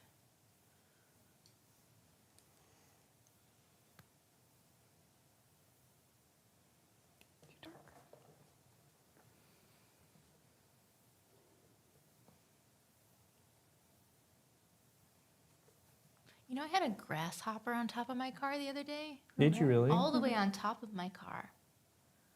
I How picked dare him up him. and took him off Oh, okay. because I didn't want him flying off on the road. But, you know, how does it jump all the way up there? They fly. Grasshoppers fly. Really? Mm-hmm. He was a little guy, like a baby. Yeah, you've ever seen Bug's Life? Once when I was very little. Flick, or not Flick. I'm trying to remember the name of the I the thought villain. they just jumped. I didn't know they fly. Yeah. Now I'm more scared of them. Thank you, Lewis. Oh, I do what I can.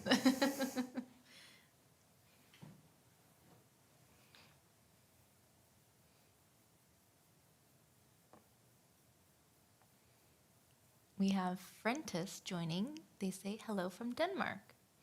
Hello. Thanks All for the way joining. in Denmark.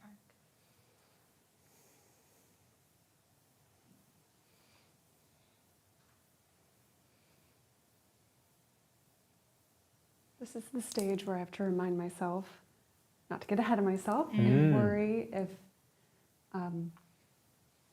remembering I'm only working with like 3 colors here. So I have my general light, I have a shadow, and I have the dark of her hair. And so because of that, I'm not trying to have it look like a finished, fully rendered, colorful painting yet. I'm only working on the drawing, and so sometimes it can be a little unnerving at this stage, but I have to keep remembering my priorities. Mm-hmm. I do tend to get impatient at this start, because it's like, why doesn't it look good? Yeah. Because I'm very much about the finished product. I'm not so much of a process person, so I have to be very patient and just grin and bear it until it gets better. Keep remembering I'm setting a foundation for future layers. So, Mhm. and then all the times that I've broken things up too early, I've regretted it. So I end up having to unify them back again. So if I can lean on the side of unity at this stage, it sets me up better for the future. Yeah.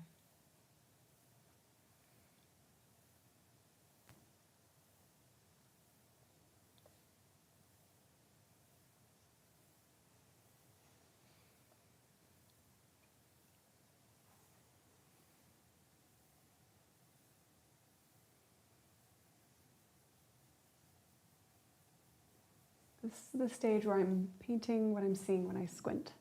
Mm. So that helps me know what my priorities are. Oh, well, we just got a question from Melissa asking, do you keep this layer in just 3 tones for Erica? I keep it basically. It'll be whatever the background is. And then I have darks and then a general light. I might use a highlight because sometimes they're really useful for drawing purposes in terms of shapes and organizing where they are. But I try to keep it limited to maybe 3, 4 max. Mm.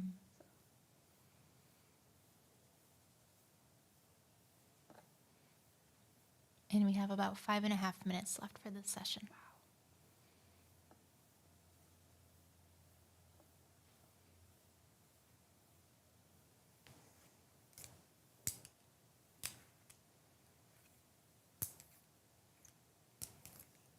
You reorganizing your claw, Lewis? I am.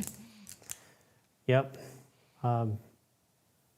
It's a bad habit to keep the whole thing in a claw situation when it actually is just as easy to put them all together.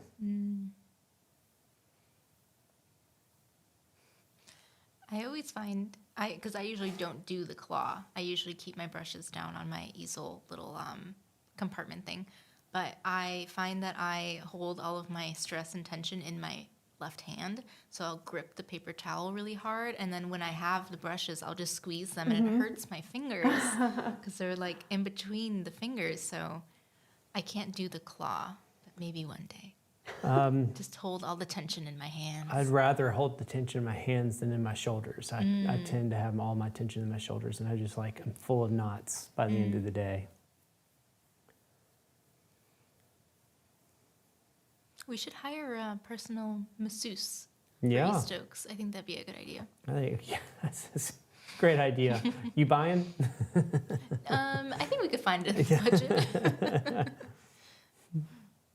I love it. You know, dream big. Yeah, that's Maybe right. one day.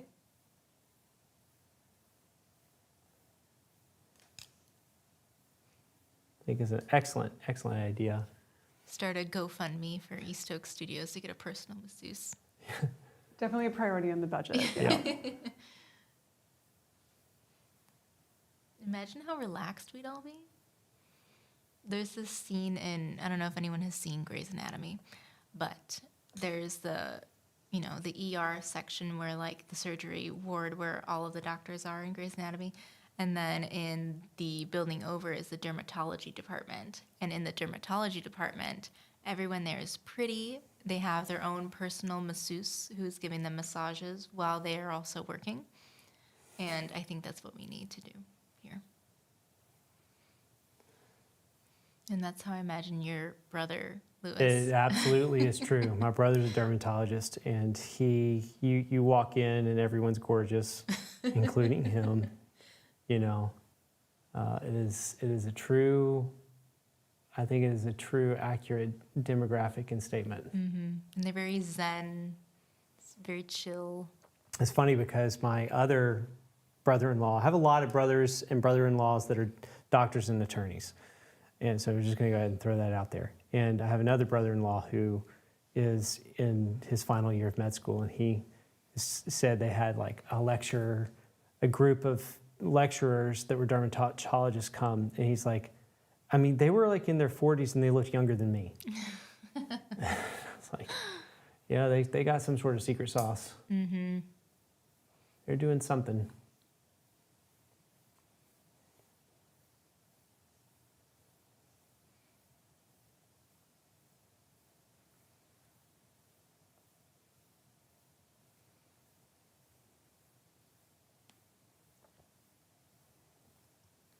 We have 2 minutes left in this session.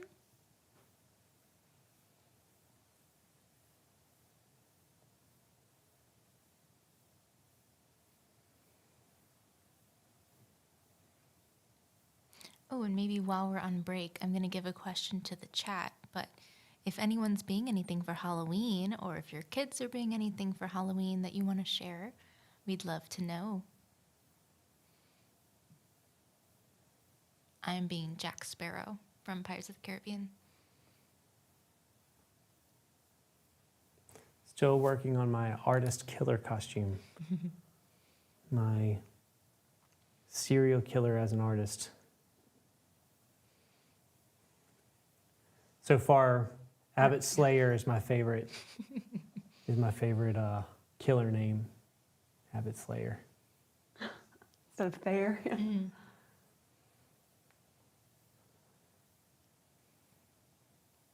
Unless somebody comes up with one better, always willing to hear the audience. They have some good ideas. They do. They always have good ideas.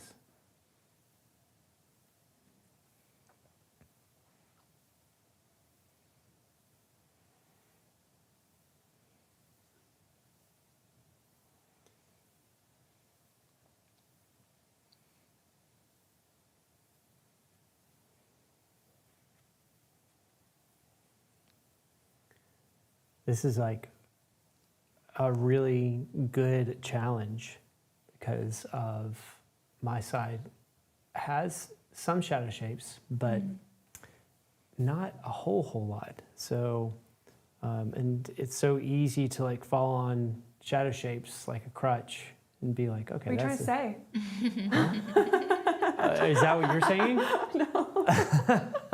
Only because I chose the side of. Oh, that has the shadows.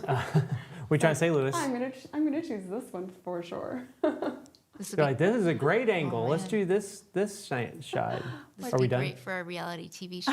Yep, And- exactly. What did I Have say? the drama. Have the drama moment.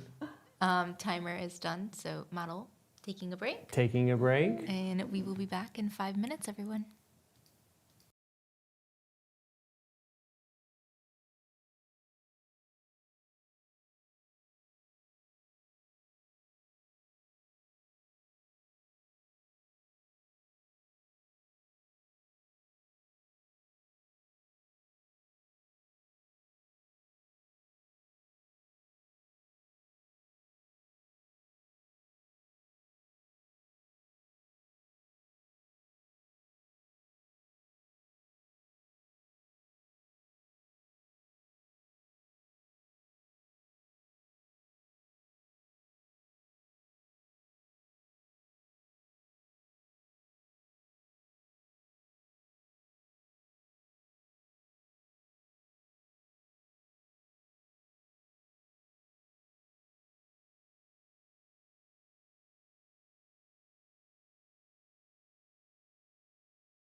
There And you we're go. back. Get it out now. You're doing great. So I love the colors in your background with Oh, how it thank syncs with you. the face. It looks really cool. It's going to be fun. It's going to be fun. And this is only day 1. Yeah. Mhm.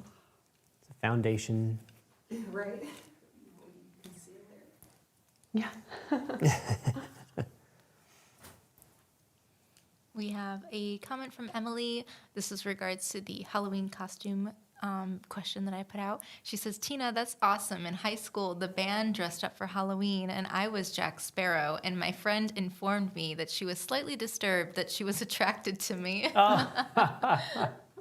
That's awesome. He is a very charismatic character, so, you know. It's hard not to just be attracted to just Jack Sparrow in general. you know. Yeah. Just So- like the charisma, the confidence that he has. Yep. Savvy.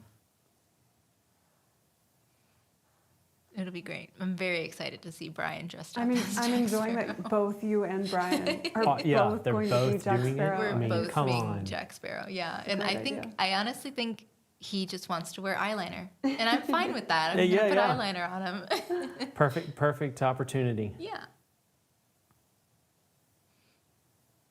And Sam McLemore is also in the chat. She's saying, these lives are great. Sam. Thanks for working hard to put all this together. Oh, thank you, Sam. Can't wait to see you soon.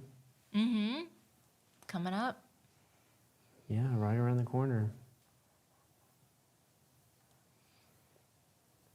Right, we're going to see if I can't.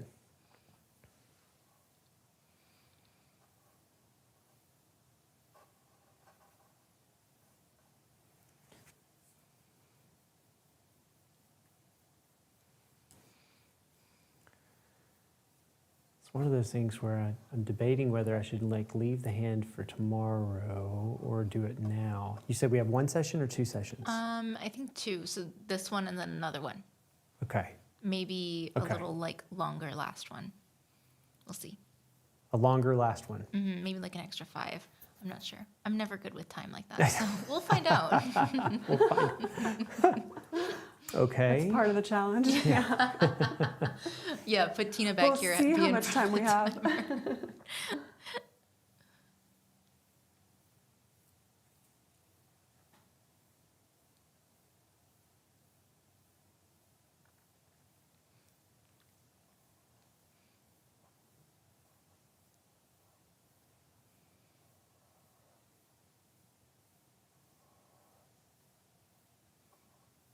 I do love the sweater that our model is wearing. It looks very warm and cozy. Mm, Yeah. Nice. makes me want to go put my robe on. It's that feeling to it, you know? Yeah. It's already cold, so. Right? Right? I'm going to pull that over. I'm like, oh, so bundled in the studio. Yeah, you were. I have my blanket scarf, You the whole were. thing. And I came over and I was like, "Are you cold?" And I didn't even need to ask because I could tell with The your question scarf. wasn't even out of your mouth. I was like, yes. Are you? Yes.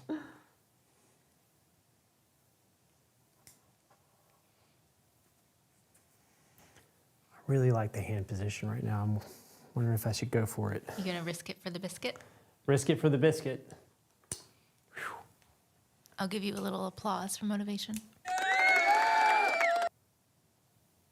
It I won't haven't really put it work in because you yet, can't hear it. so if you want to decide that that's the position you want, I'm cool with it. You sure? Yeah, yeah. Okay. All right.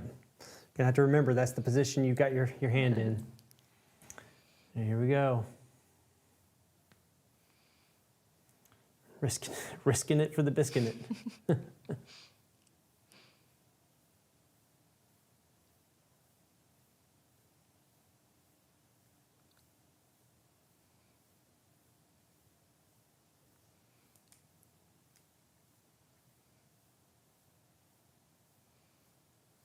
For this session, we have 15 and a half minutes, just so you know. Thank you.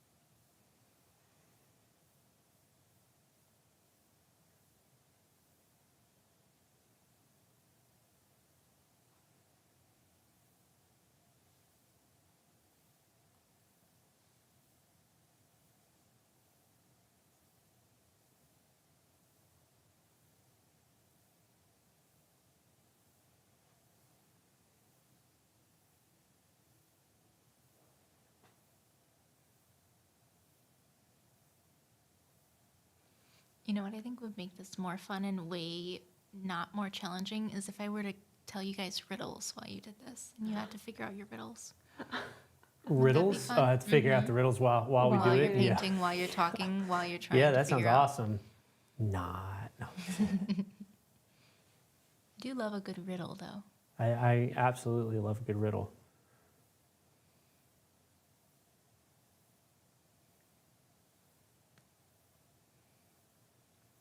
Now I'm curious about these riddles. I might have to look up some riddles.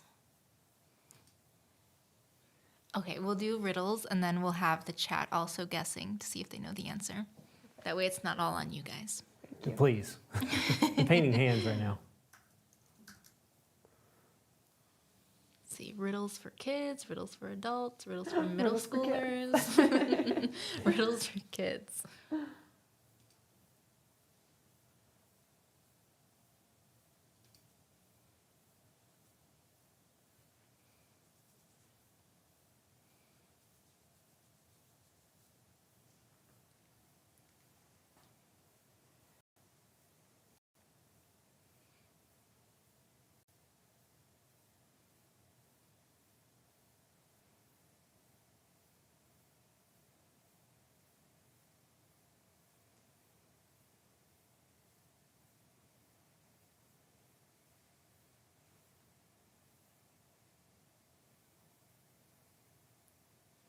Okay, here's one.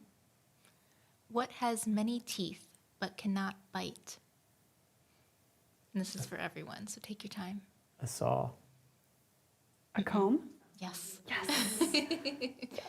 Nice. A comb? I'm usually not good at these.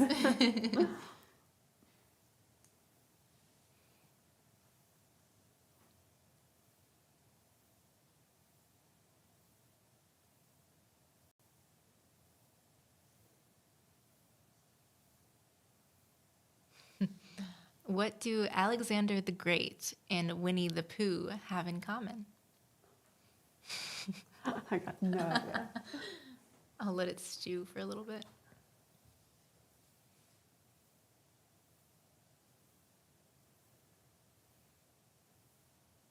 And I'll repeat it for the chat if anyone wants to participate in this riddle. What do Alexander the Great and Winnie the Pooh have in common?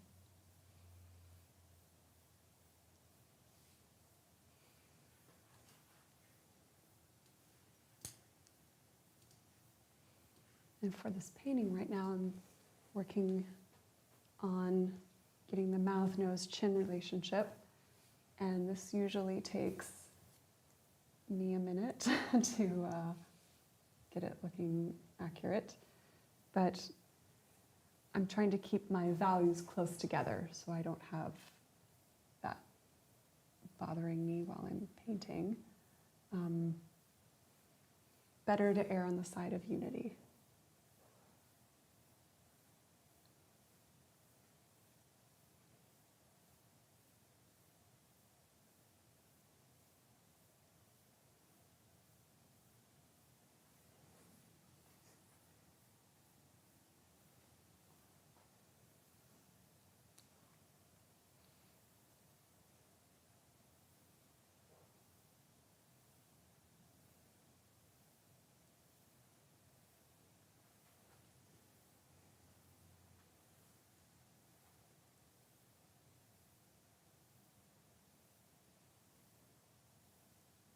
One of the many reasons why I'm happy we have a couple days. Mm-hmm. So hopefully I'll be able to work out a decent mouth by the end of it.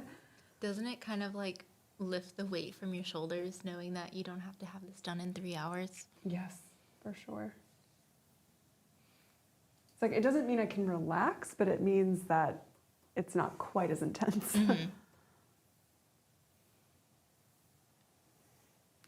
All right, well, we had some people guess for the riddle, and again, it's what do Alexander the Great and Winnie the Pooh have in common? And the answer is their middle names, which is the word the. Yeah. It's kind of like a joke and a Brilliant. riddle in one. That's a corny riddle. Tell that to Reader's Digest.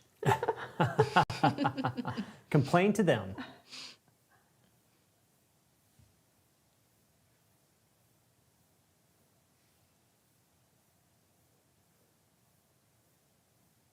How much time do we have left? We have 9 minutes, 9.5 minutes.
All right, another riddle for you and chat.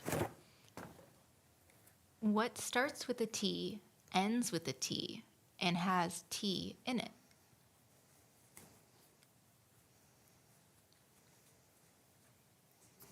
Teapot. Yeah, that was it. You got there before I did. I was like, oh, you got it. I was sitting there, I'm thinking like teacup, tea. Teapot. That's awesome.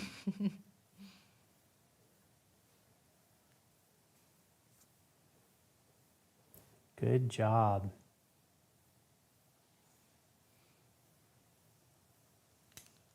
I guess we'll keep you as a model.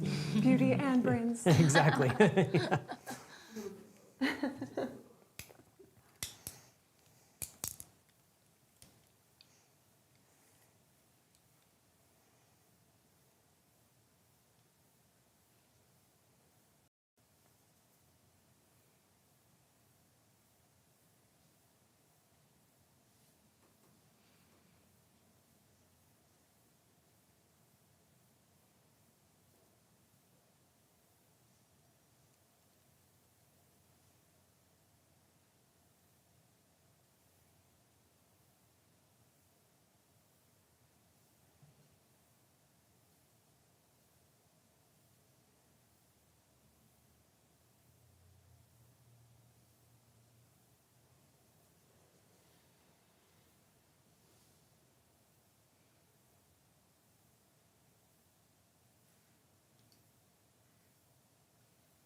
How's that hand coming, Louis? Why do artists need a masseuse? So they don't get arthritis. I love it. That is awesome. You'll have to repeat that to the audience, Tina. Yeah, Can you- can you say it, Louis? I couldn't hear the beginning part. Why do artists need a masseuse?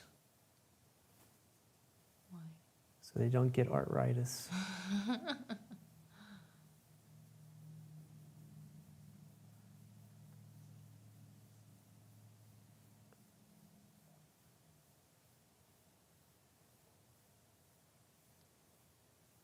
Paintings are looking great so far, guys.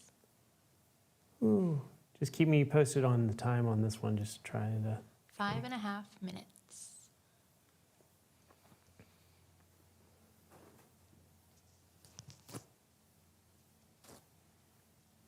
Can you drop your fingers down just a little bit? There you go. You had it. Yeah. Right.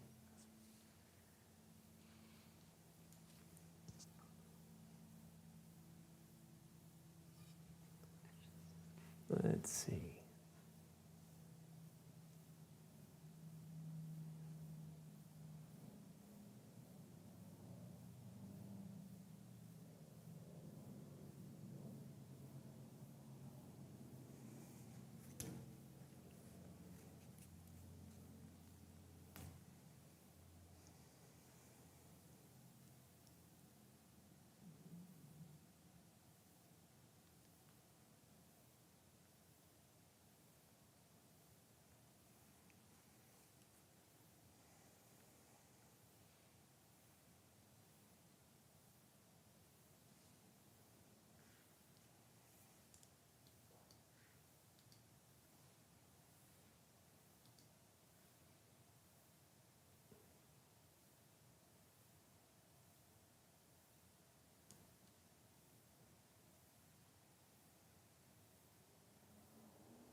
What kind of coat is always wet when you put it on?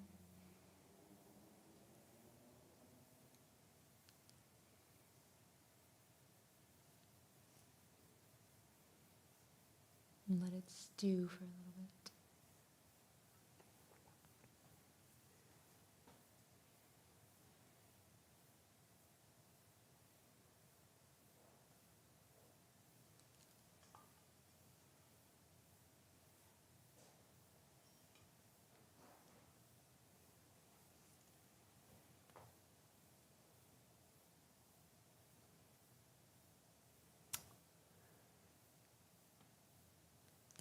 Alyssa got it.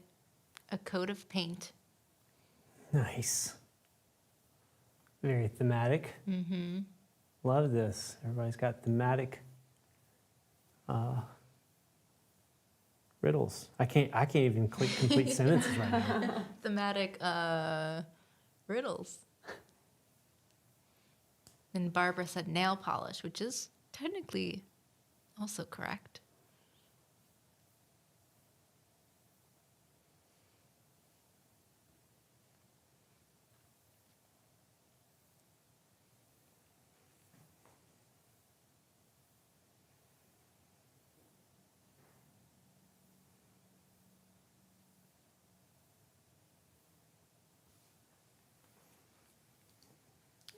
Two minutes left in this session.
Twenty seconds left. It's getting down to the wire, Louie. Cool.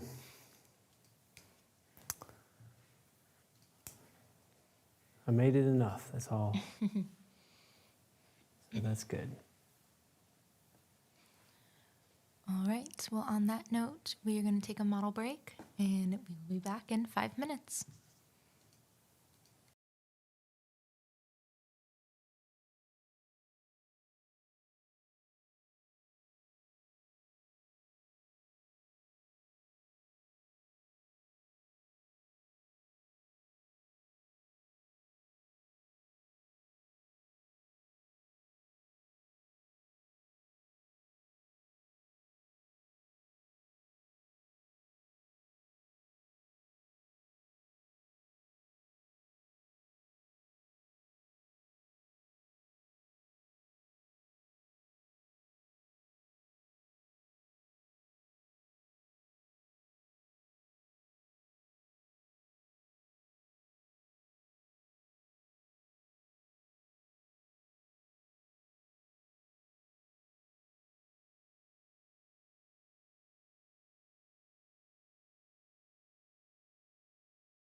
right, we're back from our model break, and this is going to be our last session of the day. So, just going to paint the rest of the painting. That whole Then thing. you just coast for the next 2 days. Yeah. Just sit back and like over your shoulder with coffee and just.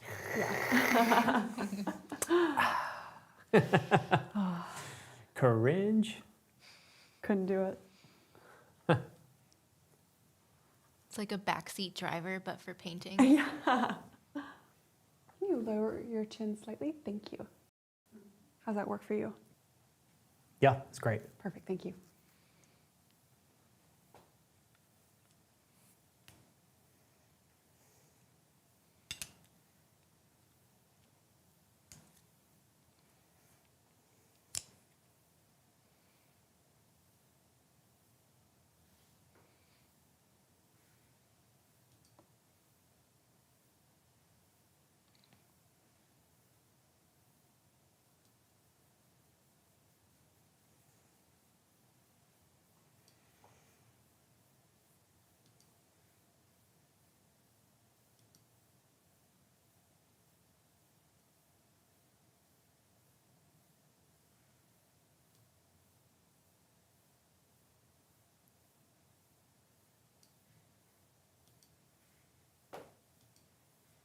There goes my knee.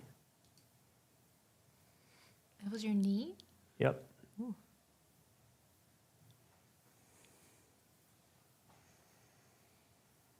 It'll be fine. It'll pop back into place. This brings me back to our conversation earlier. We'll never be able to sneak around Never. because our joints are always cracking.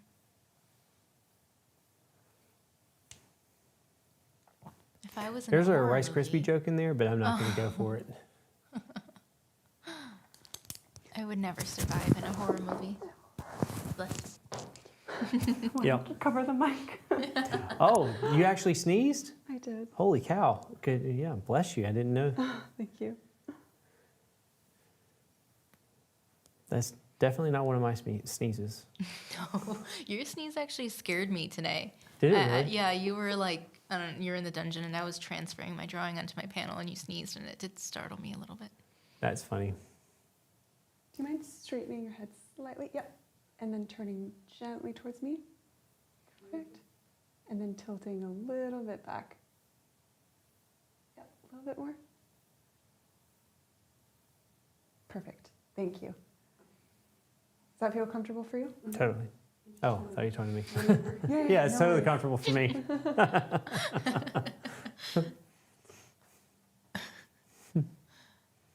Does the pose work for you too? It totally works.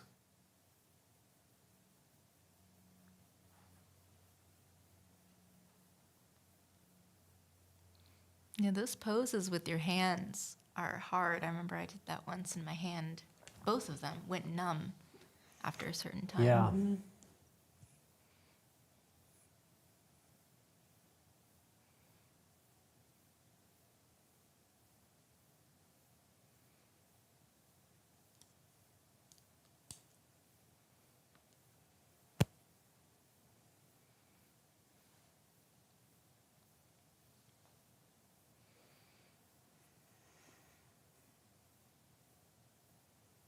What are you working on, Lewis, in this last session? I'm softening stuff as well as just going through and just checking structure things. Like if I don't feel like I have the structure close, then I'll just soften it out for tomorrow. And then if I feel like it's relatively accurate, just making a quick assessment as far as that's concerned. And then I'm going to try to like go through the rest of the painting and kind of just apply a little bit of paint into certain sections, kind of get some edges here and there and color relationships going, just so it's not jarring tomorrow.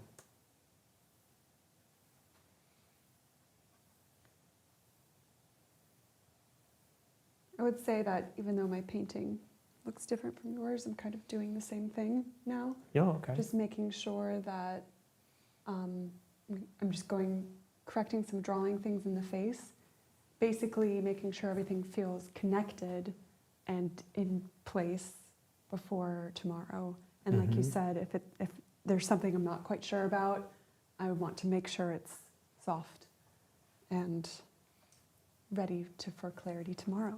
Yeah.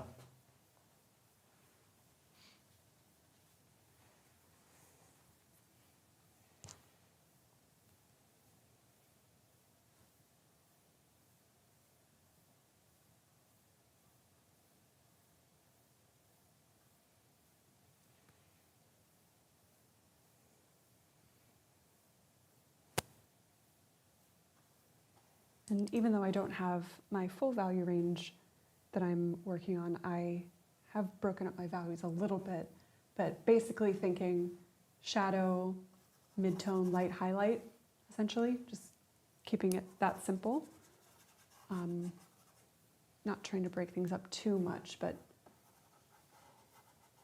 if I add a mid-tone or a highlight, it's helpful for edges and drawing.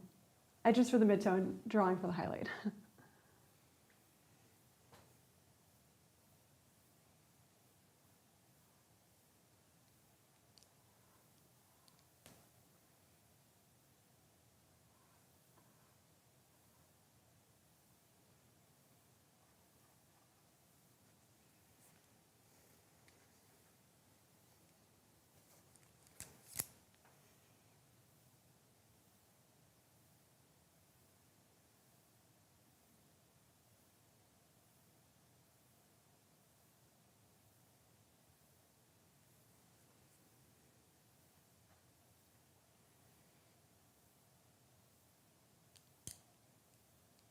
And just to reiterate so everyone knows, but this is the last of the 3 days for East October.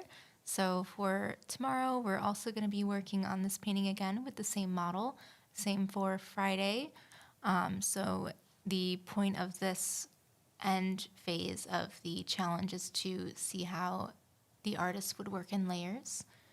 So I'm excited to see how this comes together because we haven't done a video like this before, because whenever we do painting from lives, it's all 3-hour alla prima paintings. Very true. And we all are direct or indirect painters, so this is how we usually proceed with our practice. So it's like very cool to see the difference between the two of them.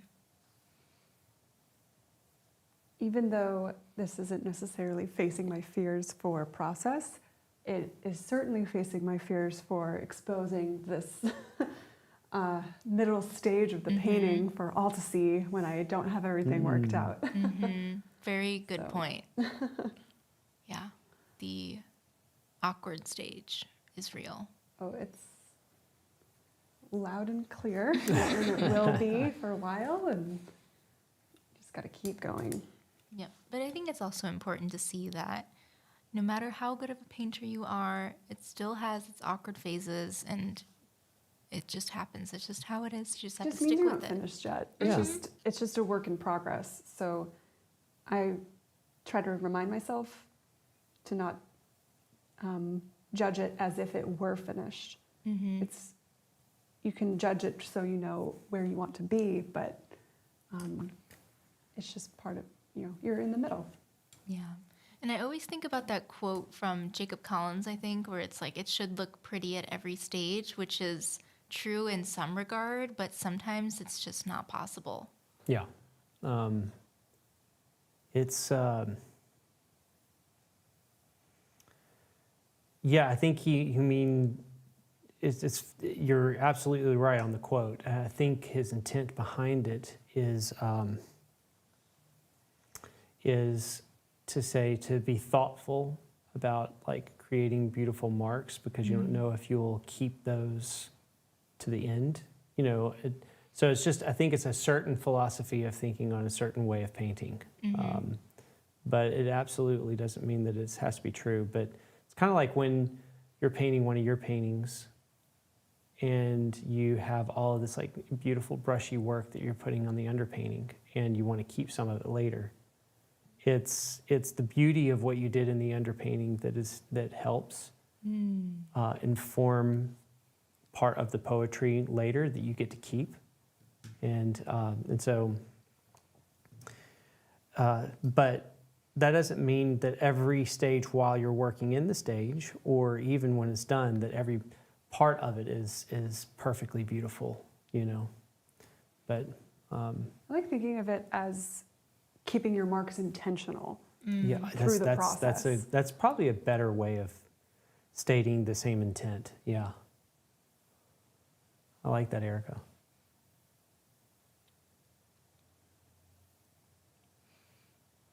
Erica dropping truth bombs.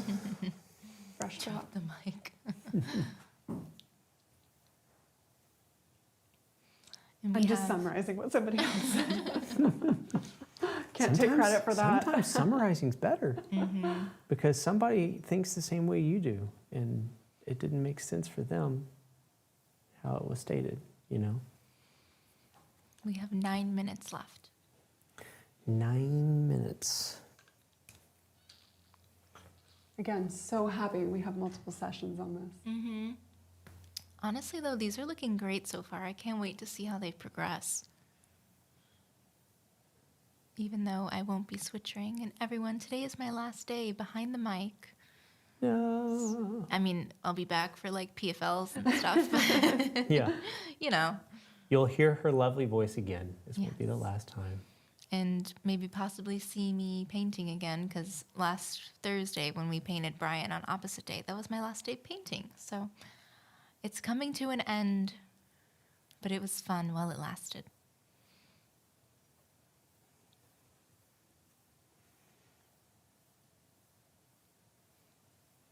And we have a question from M.M. Borg asking, will your painting be wet, in parentheses, or dry enough by tomorrow for effective brushwork and coverage?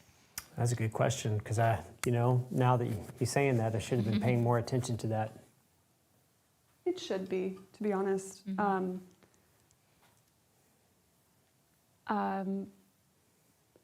Most of the stuff I think will be pretty dry by tomorrow. Or dry enough to like work on top of. Mm-hmm. And if it's not, I'll just paint over it anyway and just Yeah. you There's- work. Yeah. There's things you can do with wet-ish tacky paint. Like I love to drag paint, and we end up calling it draggy bits because I talk about it so much. But and you can create an interesting stutter in your painting if you have it at a tacky stage. So like you just got to know what your stage is and what opportunities you have available to yourself.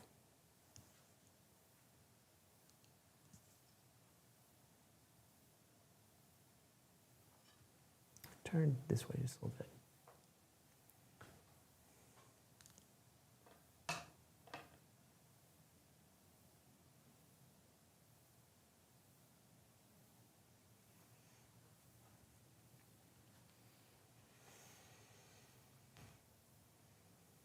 Alyssa is saying this is all so valuable. The painting, the commentary, my neurons, and I'm sure everyone else is watching, are getting a serious workout. Thanks again, lovely people. Oh, you're awesome, Melissa. Thank you for joining us this whole time. Mm-hmm. You and a few other people win the award for being our most loyal watchers during this whole process. For sure. I kind of like, I was thinking about putting in more down below, and then I was like, you know what, actually, it might be better to wait tomorrow to get all of that in. So I think I'm just gonna wait on that. How much time did you say we have left? 6 minutes. Yeah, it's just not worth putting in because the drapery will change and all that kind of stuff. So I think I'm gonna just like leave that be and have that a part of tomorrow's plan.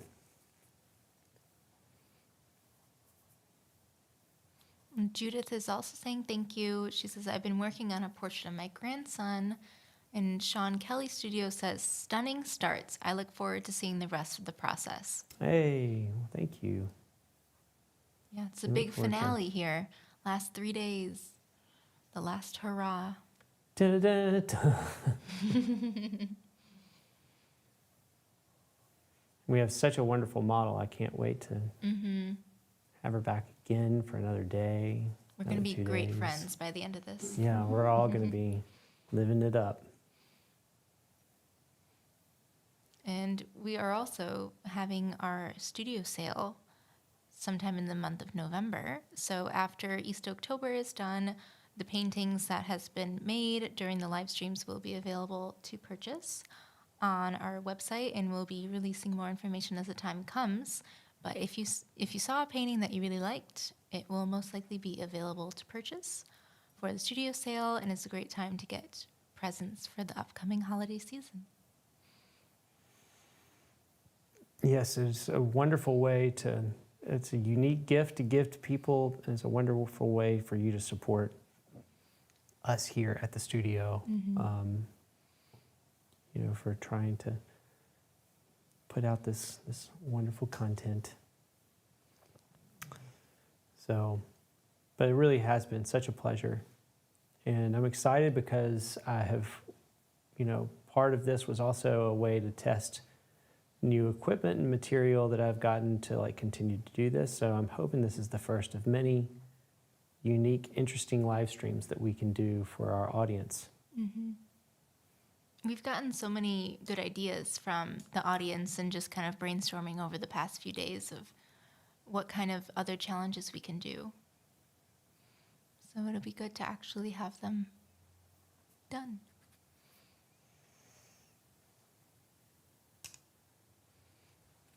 Three minutes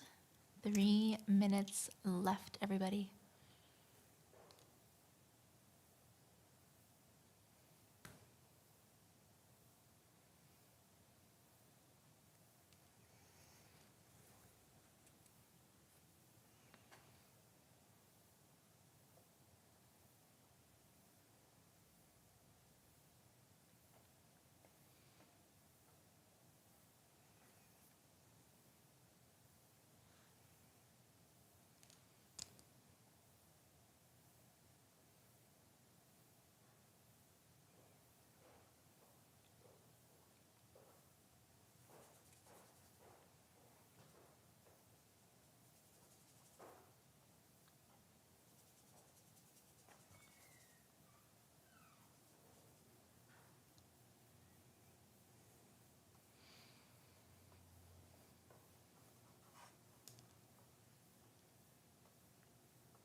And for anyone who wants to share what they worked on today, we have our Discord group. Yeah. You can share your work not only from the daily challenges, but also just your other studio work in general.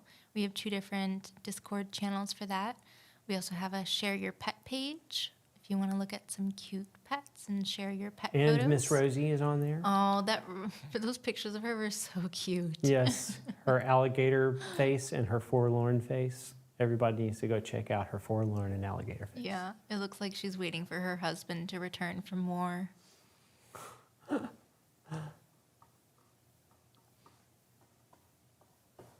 Well, Christopher is saying, thank you for a fantastic insight into a brilliant demonstration. Well, thank you for joining. It's been Christopher. our pleasure. From Ireland. I just think it's so cool that people from everywhere come and watch. It's so cool. It will never get old. Like across the states, across the world, so it's awesome. New Zealand, Australia, Ireland, Hi, everyone. Turkey, India, a lot of cool places. I just want to go visit them all. I know. Well, what have happened to our world tour? It's right? happening. It's happening. You know, just that's our next session, Tina. We're going to be planning our world Oh, tour. jeez. It's going to be very involved. Imagine how many Post-it notes we're going to go through. Oh my gosh, so many Post-it notes. All right, well, we're down to the last 40 seconds, everyone, before we give our model a break until tomorrow. Well-deserved break. Mm-hmm. Well-deserved break. Yep.